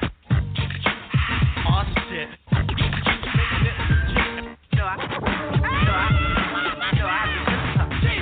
If you're hungry, then get yourself something to eat. And if you're dirty, then go take a bath.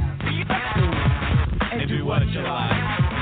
That's the Sonic, the jazz for the hip hop fan. And since we're not your average everyday rap band, yo, piano man, play how you like.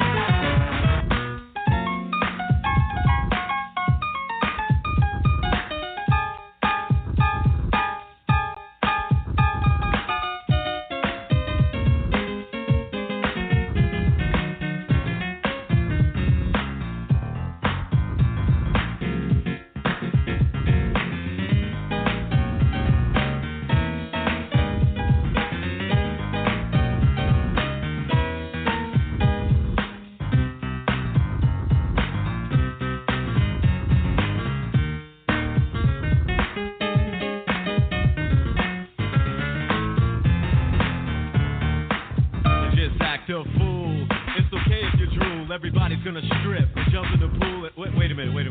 Don't take your clothes off yet. Not yet. Wait till we get home. Now, if you wear corrective shoes and you got big bunions, toenails smell and look like onions, don't do what you like. Go see a foot doctor tonight. Everybody do what you like. Yeah, what you like. Do what you like. Do what you like, y'all. Everybody do what you like. Straight hair curls, casual or glamour. A shy girl or loud like Obama. From Connecticut or from Louisiana. Bad table etiquette, too much chatter. Very well spoken or real bad grammar. A minority token, a brother in the slammer. A free civilian with a house in Santa Ana. If you got $1 million and live in Atlanta. If you got a weak bladder or can't climb a ladder. What we're saying is it really doesn't matter. I need a word that sounds like Adam. Slipped on a peel of banana, do what you like. Yeah, cold getting stupid. Once again, you got the sound of the underground. Baby Dope is in the house. Boy. Yeah, are we putting things in check, Baby D? I'm with it. Yeah, yo, Dave, let's show them some old school. It makes no sense just standing around. Come on, everybody, let's all. Yeah, and do what we like. And from a lime to a lemon to a lime. Come on, young ladies, let's now. And do what we like. Now I could sing, I could dance, I'm the king of romance. All you sweet young ladies gonna give you a chance to do what you like and get that thing packed tonight. Vanessa Williams, ooh, you're so divine. Just wanted to put your name in my rhyme. Do what you like. Yeah. Everybody do what you like. Hey, shout out to Vanessa Williams. Ain't that something? He called out Vanessa Williams. Shout out to the homie Snow tuning in, man. Shout out to my special guest, once again, Easy D. Shout out to Vanessa Williams, man. Shout out to her. Flashback Fridays on the G-Lew Show. Je réside en Paris. Voulez-vous?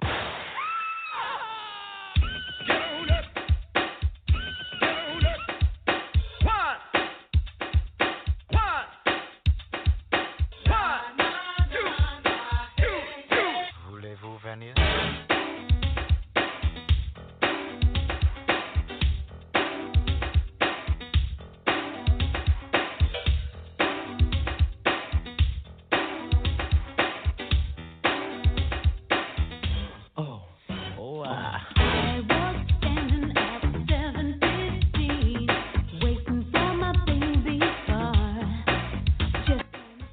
What you know about it?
That's Vanessa Williams. Hey, what you know about that, Queen?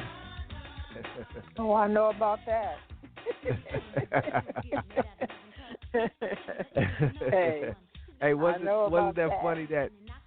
Wasn't that funny that song Digital Underground he mentioned Vanessa Williams and the homie Easy D just spoke so highly of her I was gonna play her anyway.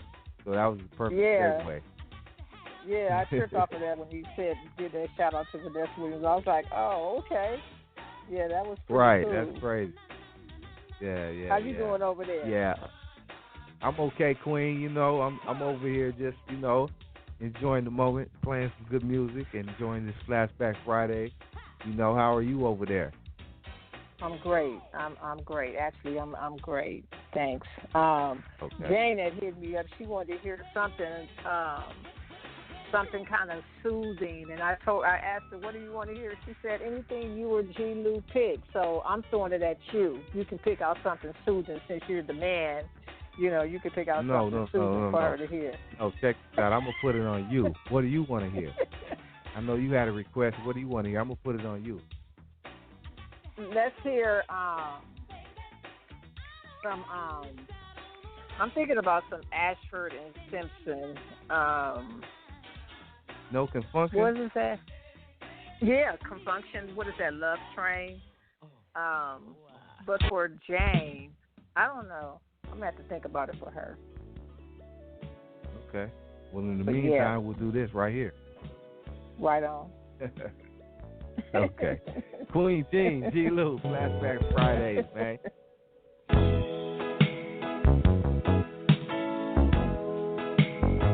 Hey, shout out to the homie Hank as well. This is his favorite song. Shout out to Hank, man. Happy anniversary, man.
That's the way it goes on Love Train. It's the G-Lew Show, Flashback Fridays.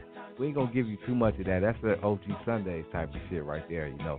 Lowrider oldies and all of that, man. Shout out to Queen Jean. She wanted me to play that. Shout out to Miss Jane out there. What up, Jane? What's up, Jane? Shout out to them Lakers out there doing what they do. Shout out to my bro CeeLo out there on a road trip. Shout out to Snow, man, in the man cave tonight. Tuning in with us. Shout out to Tweed Cadillac 93 Point Tweed FM Ism. Shout out to Jeff Quan, BTT Media Group, and the G-Lew Show. I am your maestro, G-Lew, man. It's Friday night, cuz. You know what I'm saying? We in the house party, too, man. Let's get back to action. Shout out to the Car Club. Let's roll. Nothing like some good dope. Mm-hmm. Yeah. Flashback Fridays. Mm-hmm. That's some good shit, man. Whoa! Face to tears. Hey! This is the teacher. We back, big baby. I think I need a fix. Man. Warren G'd up. Fuck that. Blaze the weed up. Got a problem? Best to ease up. Ain't no fighting. I raise the heat up. Got your bitch, knees up. And by the end of the night, it's beat up. You say you eat dicks, then bitch will eat it up. But bring a few friends that's ecstasy up. What? Now all I see is we. LBC 213. G's and fleas and the reason, the season, the clicks off the heat. Mr. Warren G's, they got to make it easy for Snoop Dizzy to come back and drop raps and make snaps so easy. The most haunted and most wanted with a pocket full of hundreds. You know how we run it. You can catch the bus if you run and run it. No, the game don't wait. No, the game don't wait. All my homies are next to me, hustling. No, the game don't wait. No, the game don't wait. It ain't nothing like a one-night stand. A night tan, a big chest got me feeling like a brand new man. Roll some dope, a nigga needs something to smoke. Say she didn't love the status, she just loved the stroke. Restless, beat the pussy till she falling asleep. Athletes tripping off a couple of $1,000 a week just to do the same thing. I didn't even know this bitch's name. She was in my car giving me brains. To the Z-Pack, MIC, anticipation. Station 213. We contemplate and regulate. Now we got the game tight, it's money to make. The game won't wait, but you can wait for the game. Worldwide too, with skirts screaming our name. You know, I can kinda dig that because the game don't wait on anybody. You know? Don't stop because the game don't wait. I got no time for no damn lunch break. I gotta go out and buy some brand new clothes and change my socks before they reveal my toes. Shit don't stop because the game don't wait. The hookers flock because the dick is straight.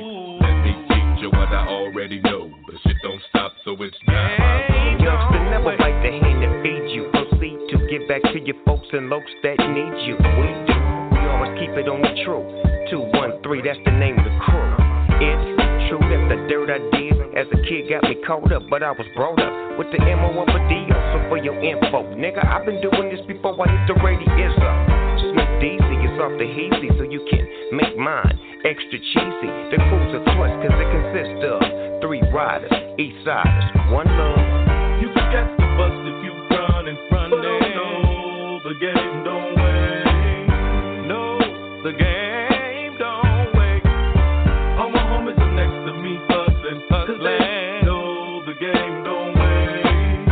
No, the game don't wait. Flashback Friday, the G-Lew Show. Hey, I got those requests coming up. Give me a minute. I got you, James. I got you, James. Shout out to the Westside Car Club. Yes, sir.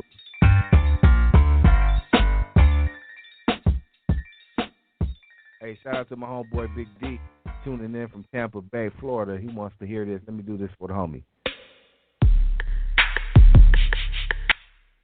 And also, we will be in the after hours shortly. Keep tuning in.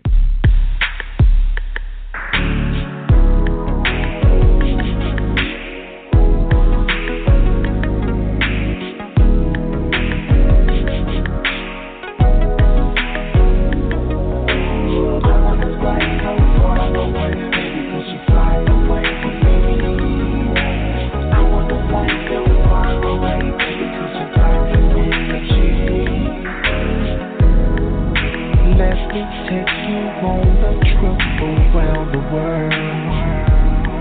To me, you are that special girl.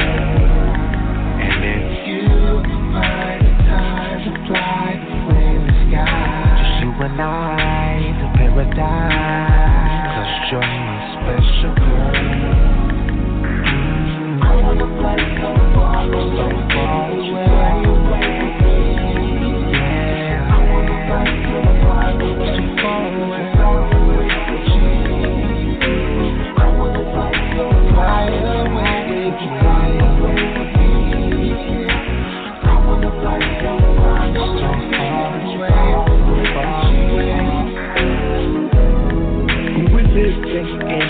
Special world.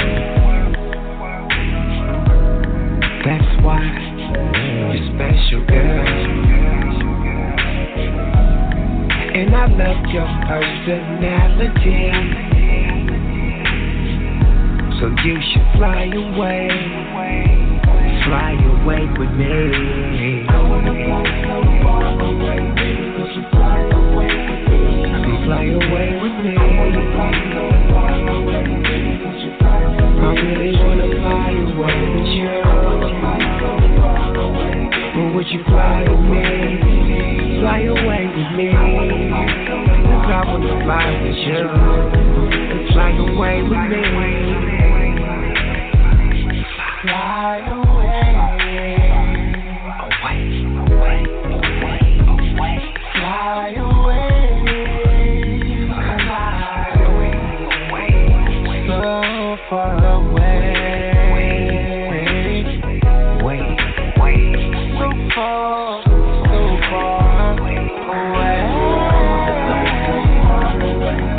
So far away. Let's fly away.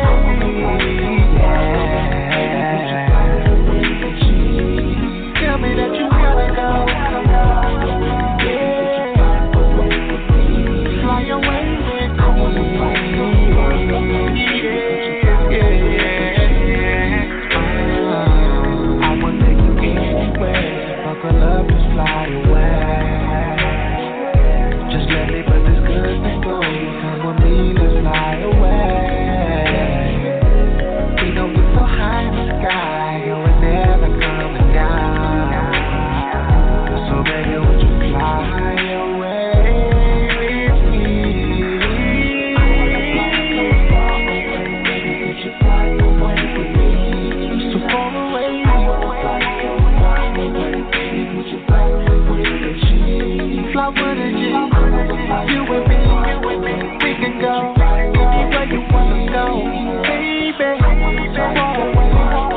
That's the lovely Aaliyah. Rest in peace. On the G-Lew Show, Flashback Fridays, man. We'll be doing it at. Shout out to the homie Ali tuning in with us on the late night. Let me do this right here for the homegirl Jane. She wants to hear some Ashford Simpson. Even though this is an OG Sundays type of stuff, it's Flashback Friday, so we take them back as far as they want to go. Jane, this is for you. And Gene, I got you coming up next. Flashback Friday. Is it daylight? I can't tell no more. Never had this condition before. Everywhere I turn, everything I do, was I thinking about you?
Modern Break City, and you're listening to the G-Lew Show, Westside Wednesdays on Blog Talk Radio.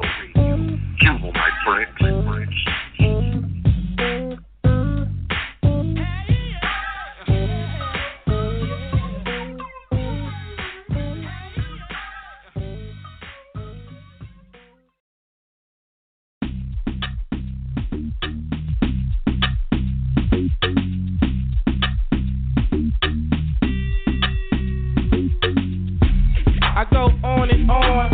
Understand how I last so long. I must have superpowers,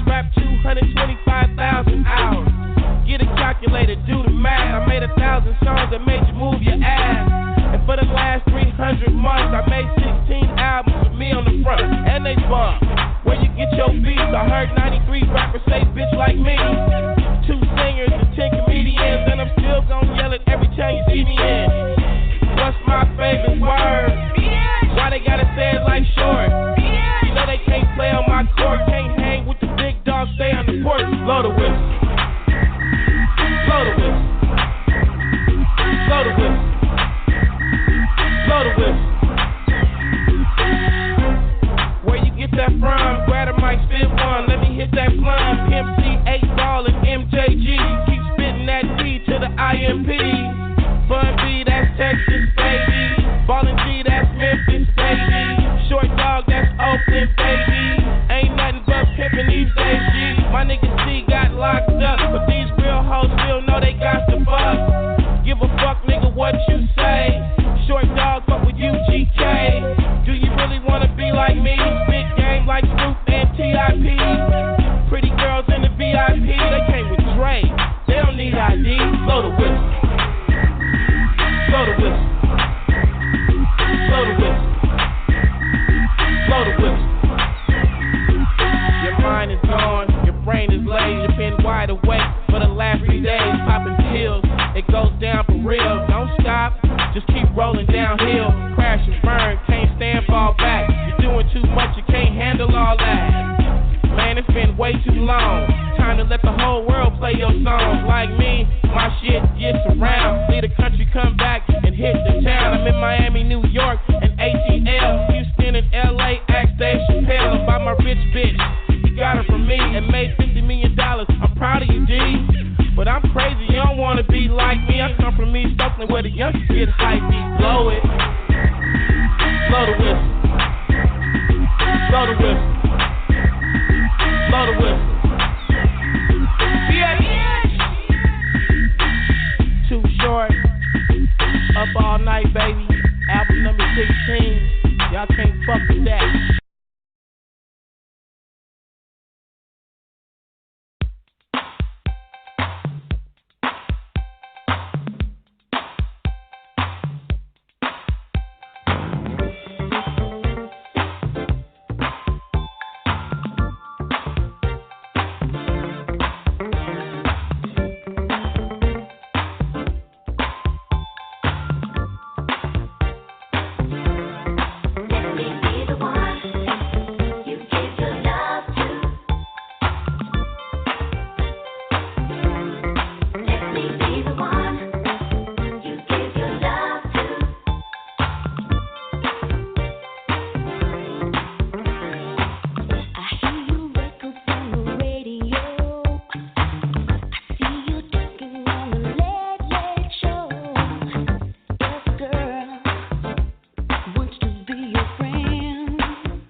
feel it.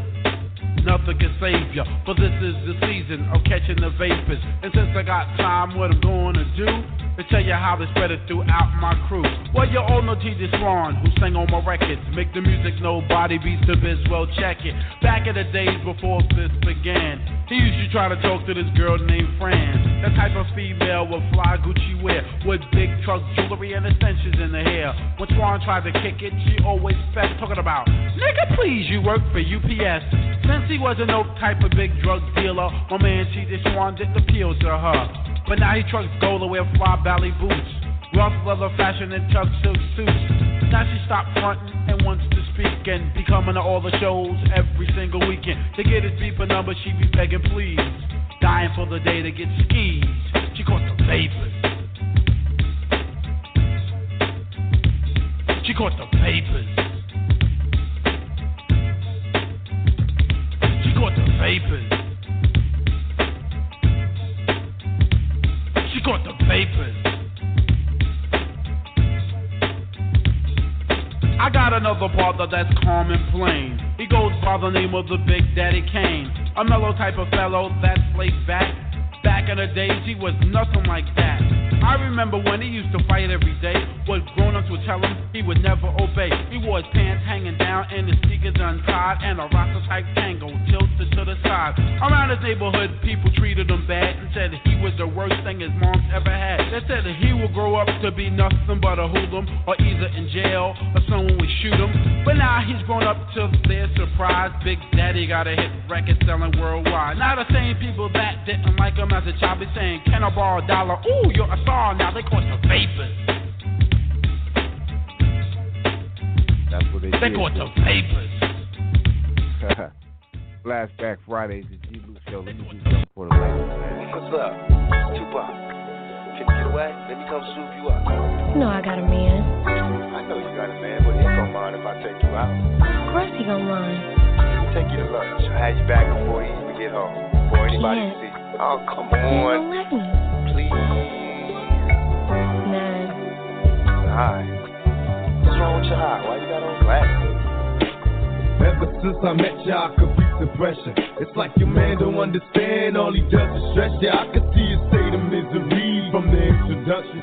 Ain't about no sucking or touching, just honest discussion. Maybe we can see a better way, find a brighter day.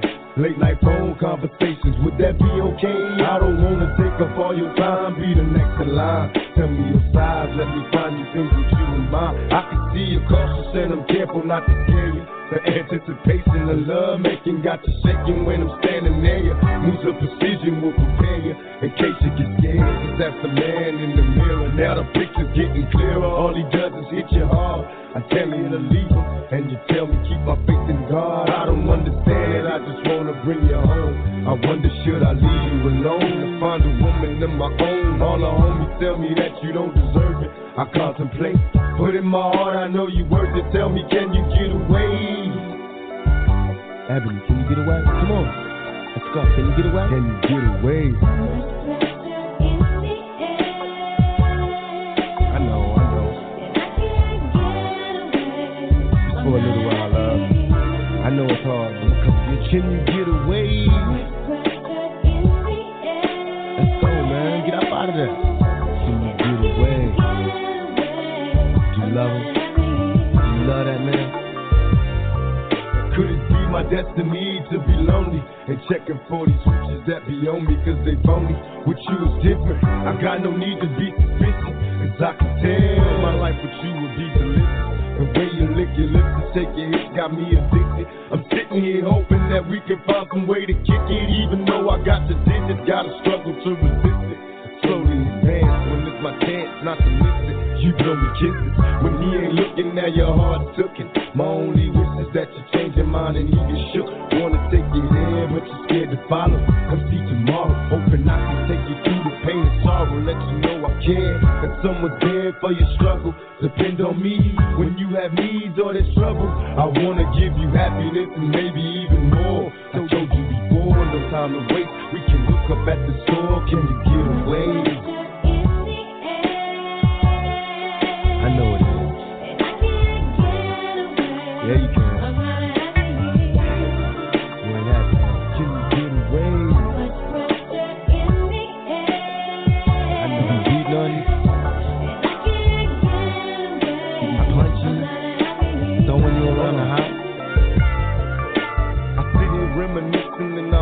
listen. In the position of pressure and offer competition, me and you was meant to be my destiny.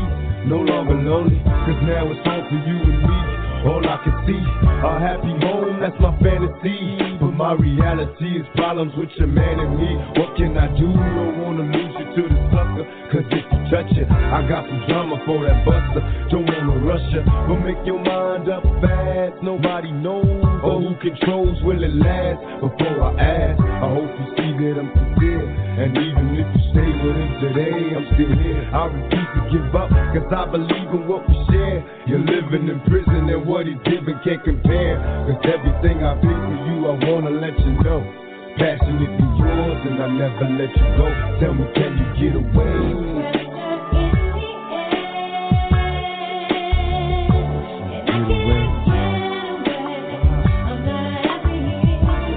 All I wanna know, can you get away? Get away.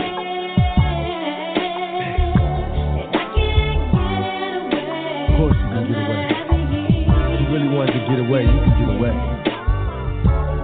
You ain't got to go through all this drama and this stress with this old happy man. You know what I'm saying? I ain't trying to put you in a position where you got to give up your lifestyle to everything you need, but now he ain't even taking care of you. He beating on you and shit. Look how you look. You motherfucker raw to be with that nigga. You know what I'm saying? Take that sucker to the left. Let me show you what this is.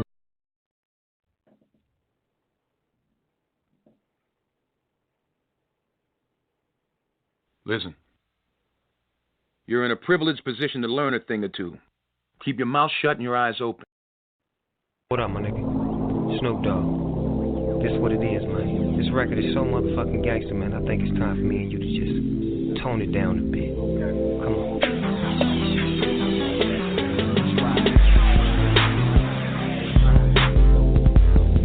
We just grooving. Gonna smooth it out. This is the G-Lew Show. Let's go.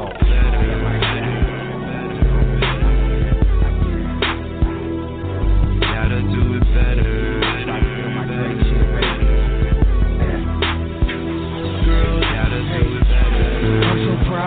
Got me singing like Drake, make me feel like the first time I put it down. Wait, take me back to when we first met on our first date. Girl, I knew you was the one because we got along great. Late conversations in the middle of the night. Girl, I can do it better, give you everything you like. Everything in life, we can have it, it's whatever. OMGs and letters, girl, gotta do it better. Yeah.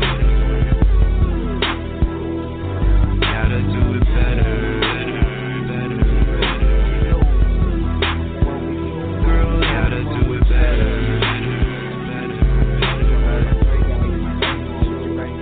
Gotta do it better.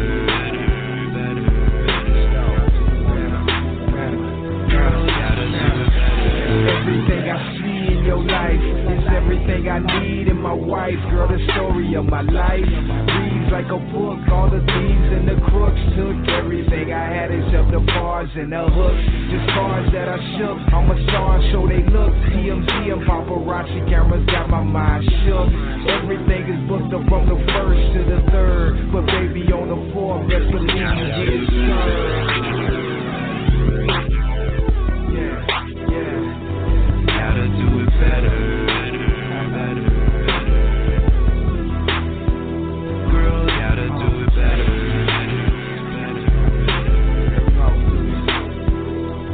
Gotta do it better. Girl, gotta do it better. Why you acting funny?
got a new extra touch.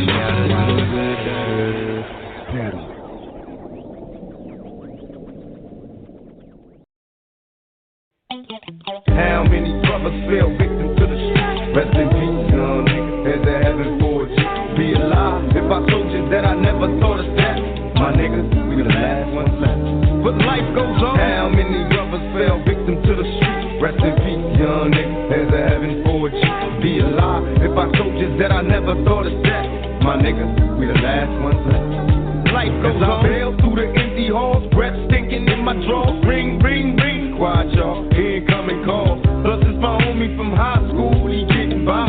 It's time to bury another brother. Nobody cries. Life is a baller. Alcohol and booty calls. We used to do them as adolescents. Do you recall? Raised the G, loped out and blazed the weed. Get on the roof, let's get smoked out and blaze with me. 2 in the morning and we still high, assed out. Screaming thug till I die before I passed out. But now that you're gone, I'm in the zone thinking I don't wanna die all alone. But now you're gone, and all I got left is thinking memories. I love them niggas to death. I'm drinking Hennessy while trying to make it last. I drank a fist for that ass when you pass, cause life goes on. How many brothers fell victim to the streets? Rest in peace, young nigga. There's a heaven for a G. Be alive if I told you that I never thought of death. My niggas, we the last ones left. But life goes on. How many brothers fell victim to the streets? Rest in peace, young nigga. There's a heaven for a G. Be alive if I told you that I never thought of death. My niggas, we the last ones left. And life goes on. Yeah, nigga, I got the word as hell. You blew trial and the judge gave you 25 with an L. Time to prepare to do fair time, won't see parole. Imagine life as a convict that's getting old. Plus with the drama, with looking out for your baby's mama. Taking risks while keeping cheap checks from getting on her. Life in the hood is all good for nobody. Remember gaming on dumb hotties at your party. Me and you know true or two. While scheming on hits and getting tricks that maybe we can slide into. But now you worry, rest niggas cause I ain't worried. I blurry saying goodbye at the cemetery. Though memories fade, I got your name tatted on my arm, so we both born to my dying days. Before I say goodbye, Kaden with mental rest in peace. Thug till I die. How many brothers fell victim to the streets? Rest in peace, young nigga. There's a heaven for you. I'd be alive if I told you that I never thought of that. My niggas, we the last ones left. And life goes on. How many brothers fell victim to the streets? Rest in peace, young nigga. There's a heaven for you. I'd be alive if I told you that I never thought of that. My niggas, we the last ones left. Cause life goes on. Bury me smiling with G's in my pocket. Have a party at my funeral. Let every rapper rock it. Let the hoes that I used to know from way before kiss me from my head to my toes. Give me a paper and pen so I can write about my life of sin. A couple of bottles of gin in case I don't get in. Tell all my people I'm a rider.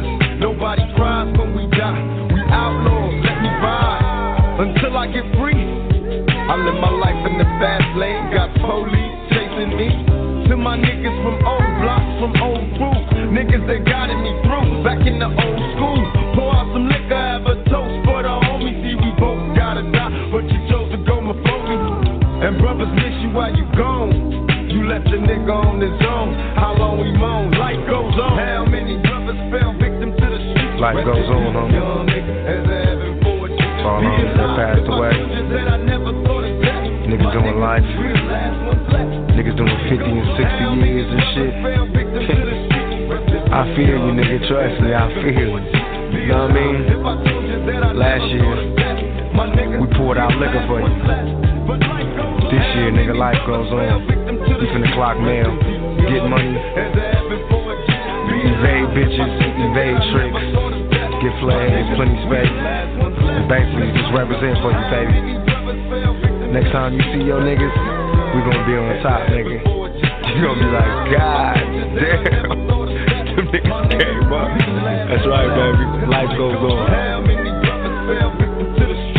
And we up out this bitch. Hey, Kato, mental, y'all niggas make sure it's poppin' when we get up there, man. Don't front.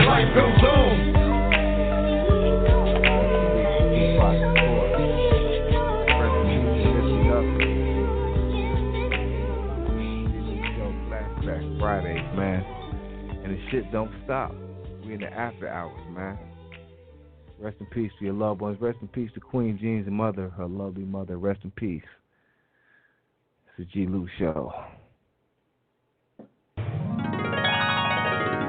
This one is for my brother, Tyree, R.I.P.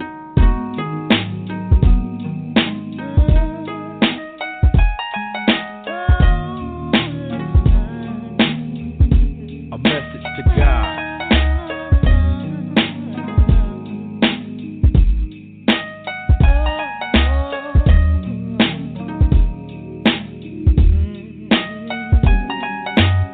Finishing them early, what possessed you to stardom? We made a vow, later we'll regret till death do us part. Lord, I thought we was made for each other. You shouldn't connect those made to be taken away from each other. Now what I'm supposed to do? I'm only half the man that I was. I'll never last, cause my better half is up there with you.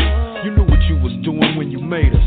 So with all due respect, you could've forgave him. You didn't have to take him. He can take the game with him, cause he defines the word. The one who puts the G in it. Who you think put me in it? I'm feeling like my whole world is blinded. Wondering why, crying, pouring out my heart, pouring out liquor behind it. We fought like brothers, something we never should do. We could've used time spent arguing, telling the truth. He had talent too. I had plans of watching him blow. Don't know what hurts more, seeing them leave or watching him go.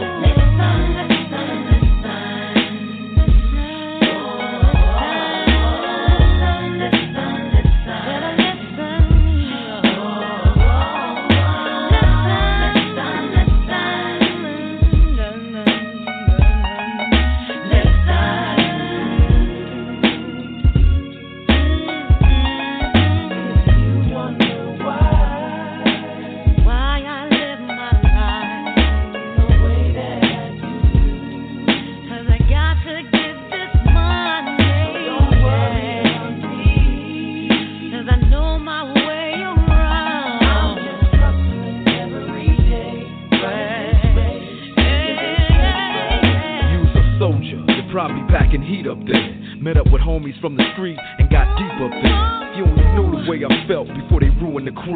I thought I learned from easy. Now I'm going through it with you. We lost a thug, a son, and a father. I spoke to your son the other day and told him Uncle Dre got him. The Lord must be accidentally pulling your file, cause I'm still paging you 911 straight in denial, praying you get it. But no man can choose the card he was dealt. You either quit or you gon' play him like you get it. I done been through all emotions, from in shock to keeping a poker face to straight breaking down and showing all emotions. From anxious to believing real G's don't cry. If that's the truth, then I'm realizing I ain't no gangster. It's just not me. But you know I'ma always ride with you. I miss you. Sometimes I wish I just died with you.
Flashback Friday. Who you? Dr. Dre. Jane. What's up, Jane? You know what I'm talking about? I mean, it's to the point now where a motherfucker from Missoula, Montana could tell you more about the hood than a nigga from the hood.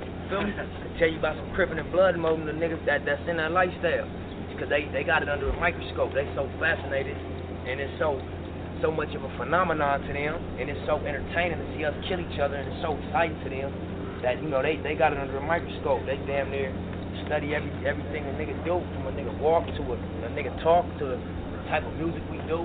And I ain't talking about black and white. I'm just talking about, you know, street and non-street, like, you know, gutter and suburb. You know what I mean? Like, just have not and haves. You feel what I'm saying? So it ain't. I'm not just on black and white. You know what I mean? But it's a lot of that too. But like you said, it's like everything else. Africa was full of natural resources, but they do. All the diamonds, they came and got it. All the gold, they came and got it. All the niggas, they came and got it. You know what I mean? It's the continent is raped of all its resources. So, you know what I mean? I guess the word they call it is colonialism, when they come and colonize your land and take the resources. That nigga just thought you was a regular gangbanger. Yeah, you know, like I using words like that. Yeah, you know, we said it earlier. Like I educated myself. I at one point I was ignorant and lost, but like you got to know yourself before you do anything. Before you can make a record, before you can have an opinion, you got to know yourself. So, you know, the same thing going on with rap music. The same thing going on with all of our culture. Whether it's gang banging, whether it's trapping down south, whether it's hip hop, whatever it is, like, you know, if a motherfucker see it as an asset or as a resource, we don't got no means to go get it. You know what I mean? Other than our little pistols and handguns, we got choppers and all that. These niggas got millions of dollars, institutions set up, like the LAPD, like the Feds, like the FBI. All this is their army, and their army make it to where you can inflict your will. Meaning, if a motherfucker don't want to do it from an agreement, you can come take it. If a nigga don't want to agree and do it verbally, well, you got an army to come enforce your will. So we that's what we lack. You know what I mean? We don't have no army that's gonna come protect our natural resources, because our shit is divided. How, you know what I'm saying? We don't even understand how we connected, because, oh, you a blood, I'm from 60s, fuck you, or you from Hoover, I'm from 60s, fuck you, or you from A-Tray, I'm from 60s, fuck you. And that's a fucked up mentality to have. But that's the culture of where we come from. To where, like, that's why my album is titled South Central State of Mind. Because we yeah.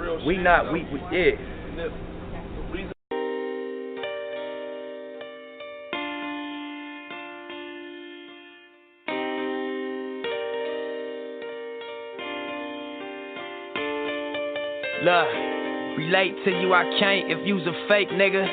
When level 4 in the state, what your mistakes get you. Rap niggas, they just wanna double date with you. Twit pick and show these hoes that they affiliate with you. Labels used to treating rappers like a slave, nigga. Starving artists, just be happy with your fame, nigga. Shit changed, now it's such a different game. All the niggas like myself is controlling everything. If you pay attention, see exactly what I mean. Fuck the middleman. I said that in 2003. Was 18, white Lincoln, chrome feet. Black 40 was my pillow, every night I go to sleep. Grown niggas treat me like they OG, holding on to every word that the tiny loaf speaks. I had a vision that nobody else could see. Sold my shit to D-Mac, a little less than 10 G's. Brought my grocery bag of cash straight to Black Sam. He matched the nigga, next day we went to Sam Ash. He bought a Pro Tools and a microphone. Studio was far from plush, but them lights was on.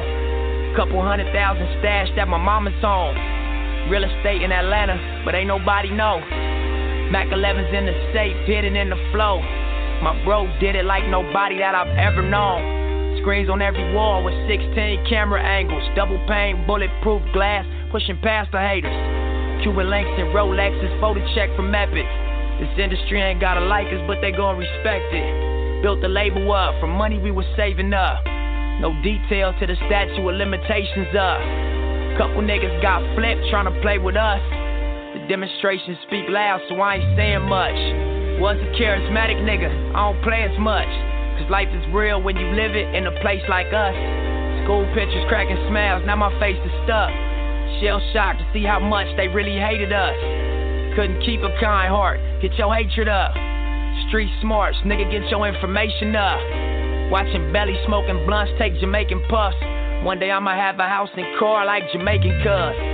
Credits roll back to stress pound breaking up. Had to fight before we hustled, and it made us tough. Early 90s neighbors rooster used to wake us up. Mama had a bucket and a shack, but we ain't make a fuss. Blue Cutlass, no license, 380 tucks. 96 Caprice, both the fast for saving up. They getting packed out if niggas try to fade with us. Crenshaw, Slauson, true stories, oh, play the drum.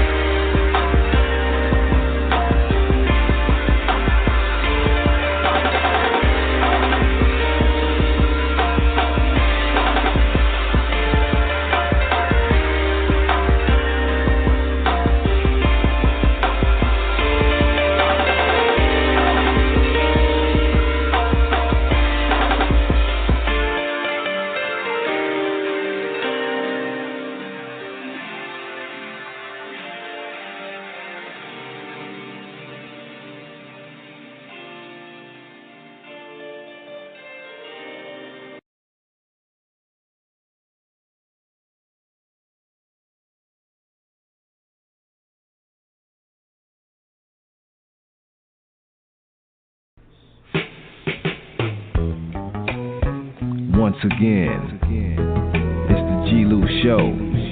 OG Sun. Hey, baby, you wanna go out?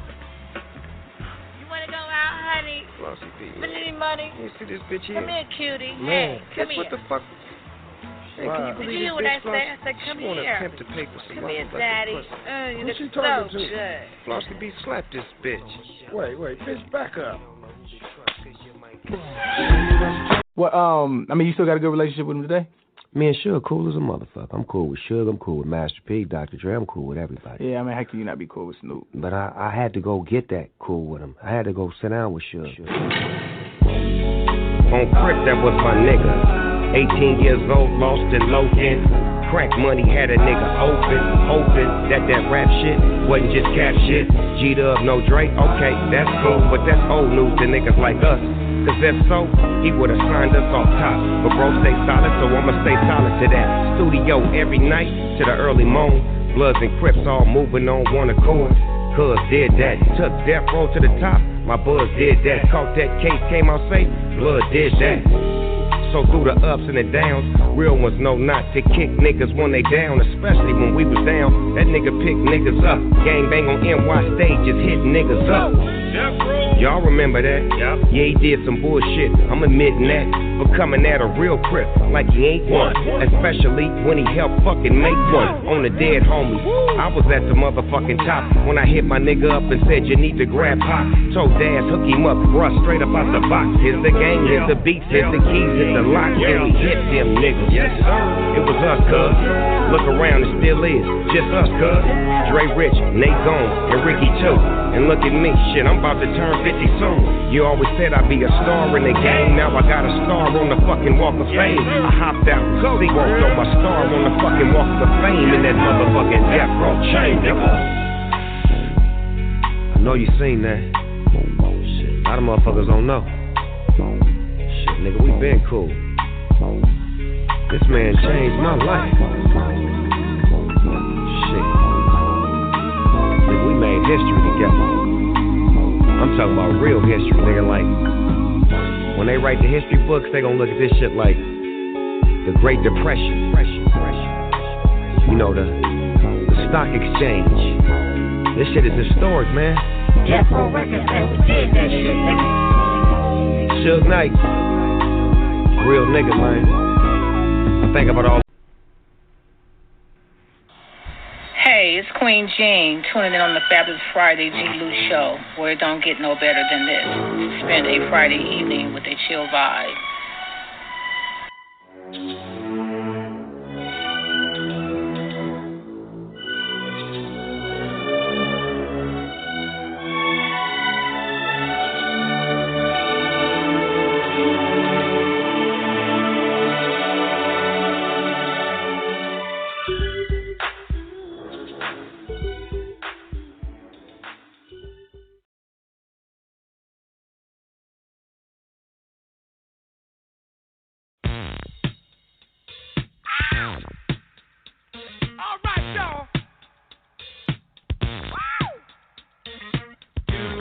you want to. Do it, everyone. Do what you want to. Let's have some fun, y'all. Do what you want to. Do it, everyone. Do what you want to. Let's have some fun, y'all.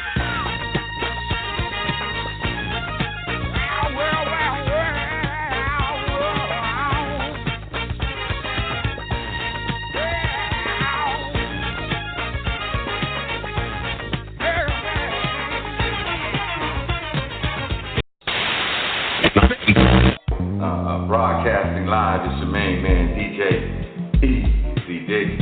And I'd like to welcome each and every one of y'all to the DJ Easy Dick Jack Off Hour Show, featuring some of the great songs that you've heard in the past, the present, and the future. We're going to have all kind of things coming at you guys. We got an amateur hour set. We got a special guest that'll be stopping here in the studio live, as you can see. It's your main man, DJ Easy Dick, and we're going to be bringing you W Balls Radio. Y'all know what it is if you have been fans for all these years. So you requested it, and now it's going to be coming to you live. I hope you are going to tune in. If you want to get more information, right now you can read what's underneath the caption, and we're going to take off. W Balls Radio coming to you live. It's the Jack Off Hour featuring yours truly, DJ Easy Dick. One for the money and two for the show. Y'all better get ready because we're about to go.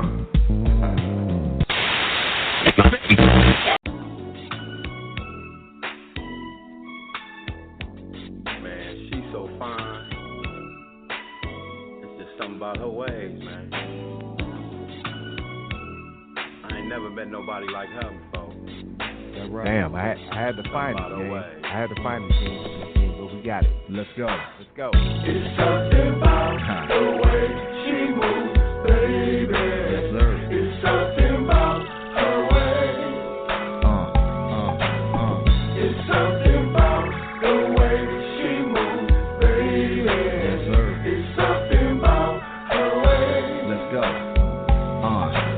Something about the way that she moves, she's so fine. Visions of you and me in my mind. Love's trying to find me, but I don't want to be found. Every time I go to sleep, I dream about your love, child. I am just a G-child, giving you my best now. I don't like to rap about it, this is just a freestyle. Meanwhile, she smiled, looking at my resume. Finally, she realized she dealing with a heavyweight. In and out of every state, moving like a kingpin. She don't ever see the work, all she see the dividends. See the type of love we in, I'm fucking with her mind again. She don't want nobody else, cause she like the love I give. Who I am, who I be, who are you to question me? I am just a love chef, cooking up the recipe. Baby, let me set you free and bring you in my world.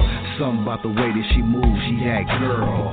It's something about the way she moves, baby. That's right. It's something about her way. It's something about the way she moves, baby. That's right. It's something about her way. Check me out. Verse 2 is just something about you. The way you walk, the way that you talk, the way you move. You got me in the mood for loving, I'm all in. I've been looking for a homie to call my love a friend. Hop inside his Benz, there's room for us to grow. In that S500, we moving with the flow. Put you up on game and school you to the low. It's 100 different ways to lose and go broke. Something about the way that you move, I can't cope. But it's something in my heart I refuse to let go. Hollered at my homie Big Mo to the Z. Got me pimping and crippin' with G Hank in the beach. Swimming with these sharks, now I'm in too deep. But I can never drown, homie, in this deep blue sea. Practice what I preach and what I'm preaching is true. It's something about the way that you move, it's G-Lew. It's something about the way she moves, baby. It's something about her way. It's something about the way she moves, baby. It's something about her way. All right, it's me. Hey man, there's Canada. Hey, baby. Hey, how you doing? Remember me? I'd have to lose all the brain cells in my head before I could get something fine with you. Does everyone need an audition to get to be? You ain't gotta go through all that shit. Then I choose you. Mr. Pretty Tony, I mean, you know the rules of the game. I mean, your bitch just chose me. Now we can settle this like you got some class, so we can get into some gangsters. Shade tree nigga. It's something about the way she moves, baby. It's something about her way. It's something about the way she moves, baby. It's something about her way. It's something about the way she moves, baby. It's something about her way. It's something about the way she moves, baby. It's something about her way. G-Lew, OG, music. There's nowhere for me to run. There's nowhere for me to hide from reality. I'm like a casualty, living life after tragedy. Made it to be somewhat famous and live lavishly. On my Sacktown shit like I'm Lavish D. Shout out to the 916, down to the SD. I'm a G with an O right in front of that. Started as a QB, but moved to a running back. Running plays down, never turning phase down. 500 push-ups a day, homie, I stay down. For all around activities, and you could either break bread with me or break down eventually. I got that penitentiary spread, I bust down. Shout out to the homie Bluebird and Blink Lockdown. Upstate doing life plus the homie Bluebird been down 10 and Blink 30 plus. But like the homie KRS said, you must learn. If not, then we're gonna make a same turn. Let the flame burn, remain stern. Refrain from all the bullshit we was raised from. Yeah, we raised some boys to men, some men turned killers. The shit got realer. These are the secrets of war. We the casualties, still ain't nowhere to run from reality. Say what? Still ain't nowhere to run from reality. Reality, homie. It's what we gotta deal with. We gotta get this shit right. G-Lew, OG music, man. I'ma stand on it, not around it. Every day, all day. And the shit don't stop. Yeah. Let that shit ride.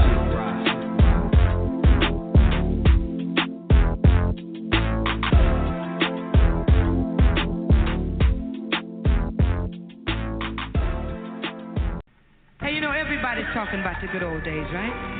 Everybody, the good old days, the good old days, good old days. Well, let's talk about the good old days. What we're gonna do right here is go back. Way back. G-Lew. Hey, homie, let's take it back in the day. Yeah. Tell me about some of these real stories, homie, some of this real life we deal with. Go. Back in the days when I was young, trying to make a way, coming up fast in the game, just trying to make a play. Now that I'm grown, I think of ways I can get away, get away. Back in the days when I was young, trying to make a way, coming up fast in the game, just trying to make a play. Now that I'm grown, I think of ways I can get away, get away. Back in the days when I was young, trying to come up, a student in the game, so I always stay one up. Study with my gun up and my eyes on the prize. Never listen to the phonies, cause I know they told lies. And when I say phonies, I ain't talking about the homies, I'm talking about you busters, yeah, the ones who turned on me. Time will reveal all the haters when they still try to kill all my joy, but they never can destroy the makings of a man, foundations of a boy who made it out the struggle, trying to make a little more. This is how I score a point game. Speak up on the real, we don't tolerate you suckers and you lames. Niggas trying to profit off the game, leading little homies down the wrong road. You gotta make a change. The game ain't the same as it used to be, so I'ma take this shit back the way it used to see. Back in the days when I was young, trying to make a way, coming up fast in the game, just trying to make a play. Now that I'm grown, I think of ways I can get away, Back in the days when I was young, trying to make a way, coming up fast in the game, just trying to make a play. Now that I'm grown, I think of ways I can get away, Verse 2, can't forget my first crew. First time I served a double up and turned it into two. Flipped it to a four, went and bought a 7-4. Glass out Chevy, 16 on the road. Little did I know, 17 I would blow. 2 cars later, I'm the star of the show. Baby on the way, too far away to know that a year later I will be a father trying to cope. Put away the dope, too late I gotta go to the pen for a sin I committed long ago. Stranded on the road, 12 months on the road. Fast forward a year later, now I'm back for some more.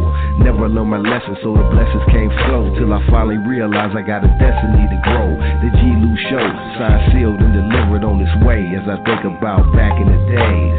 Back in the days when I was young, trying to make a way. Coming up fast in the game, just trying to make a play. Now that I'm grown, I think of ways I can get away. Get away.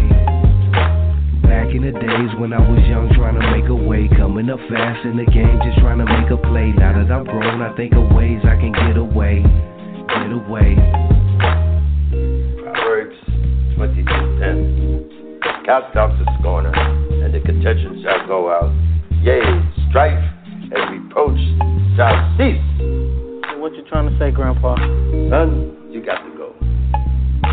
I don't want you to remain in our house another night. What y'all want me to do? I want you out of here tonight. I've done all I can do for you. We tried our best to raise you, but you're bad.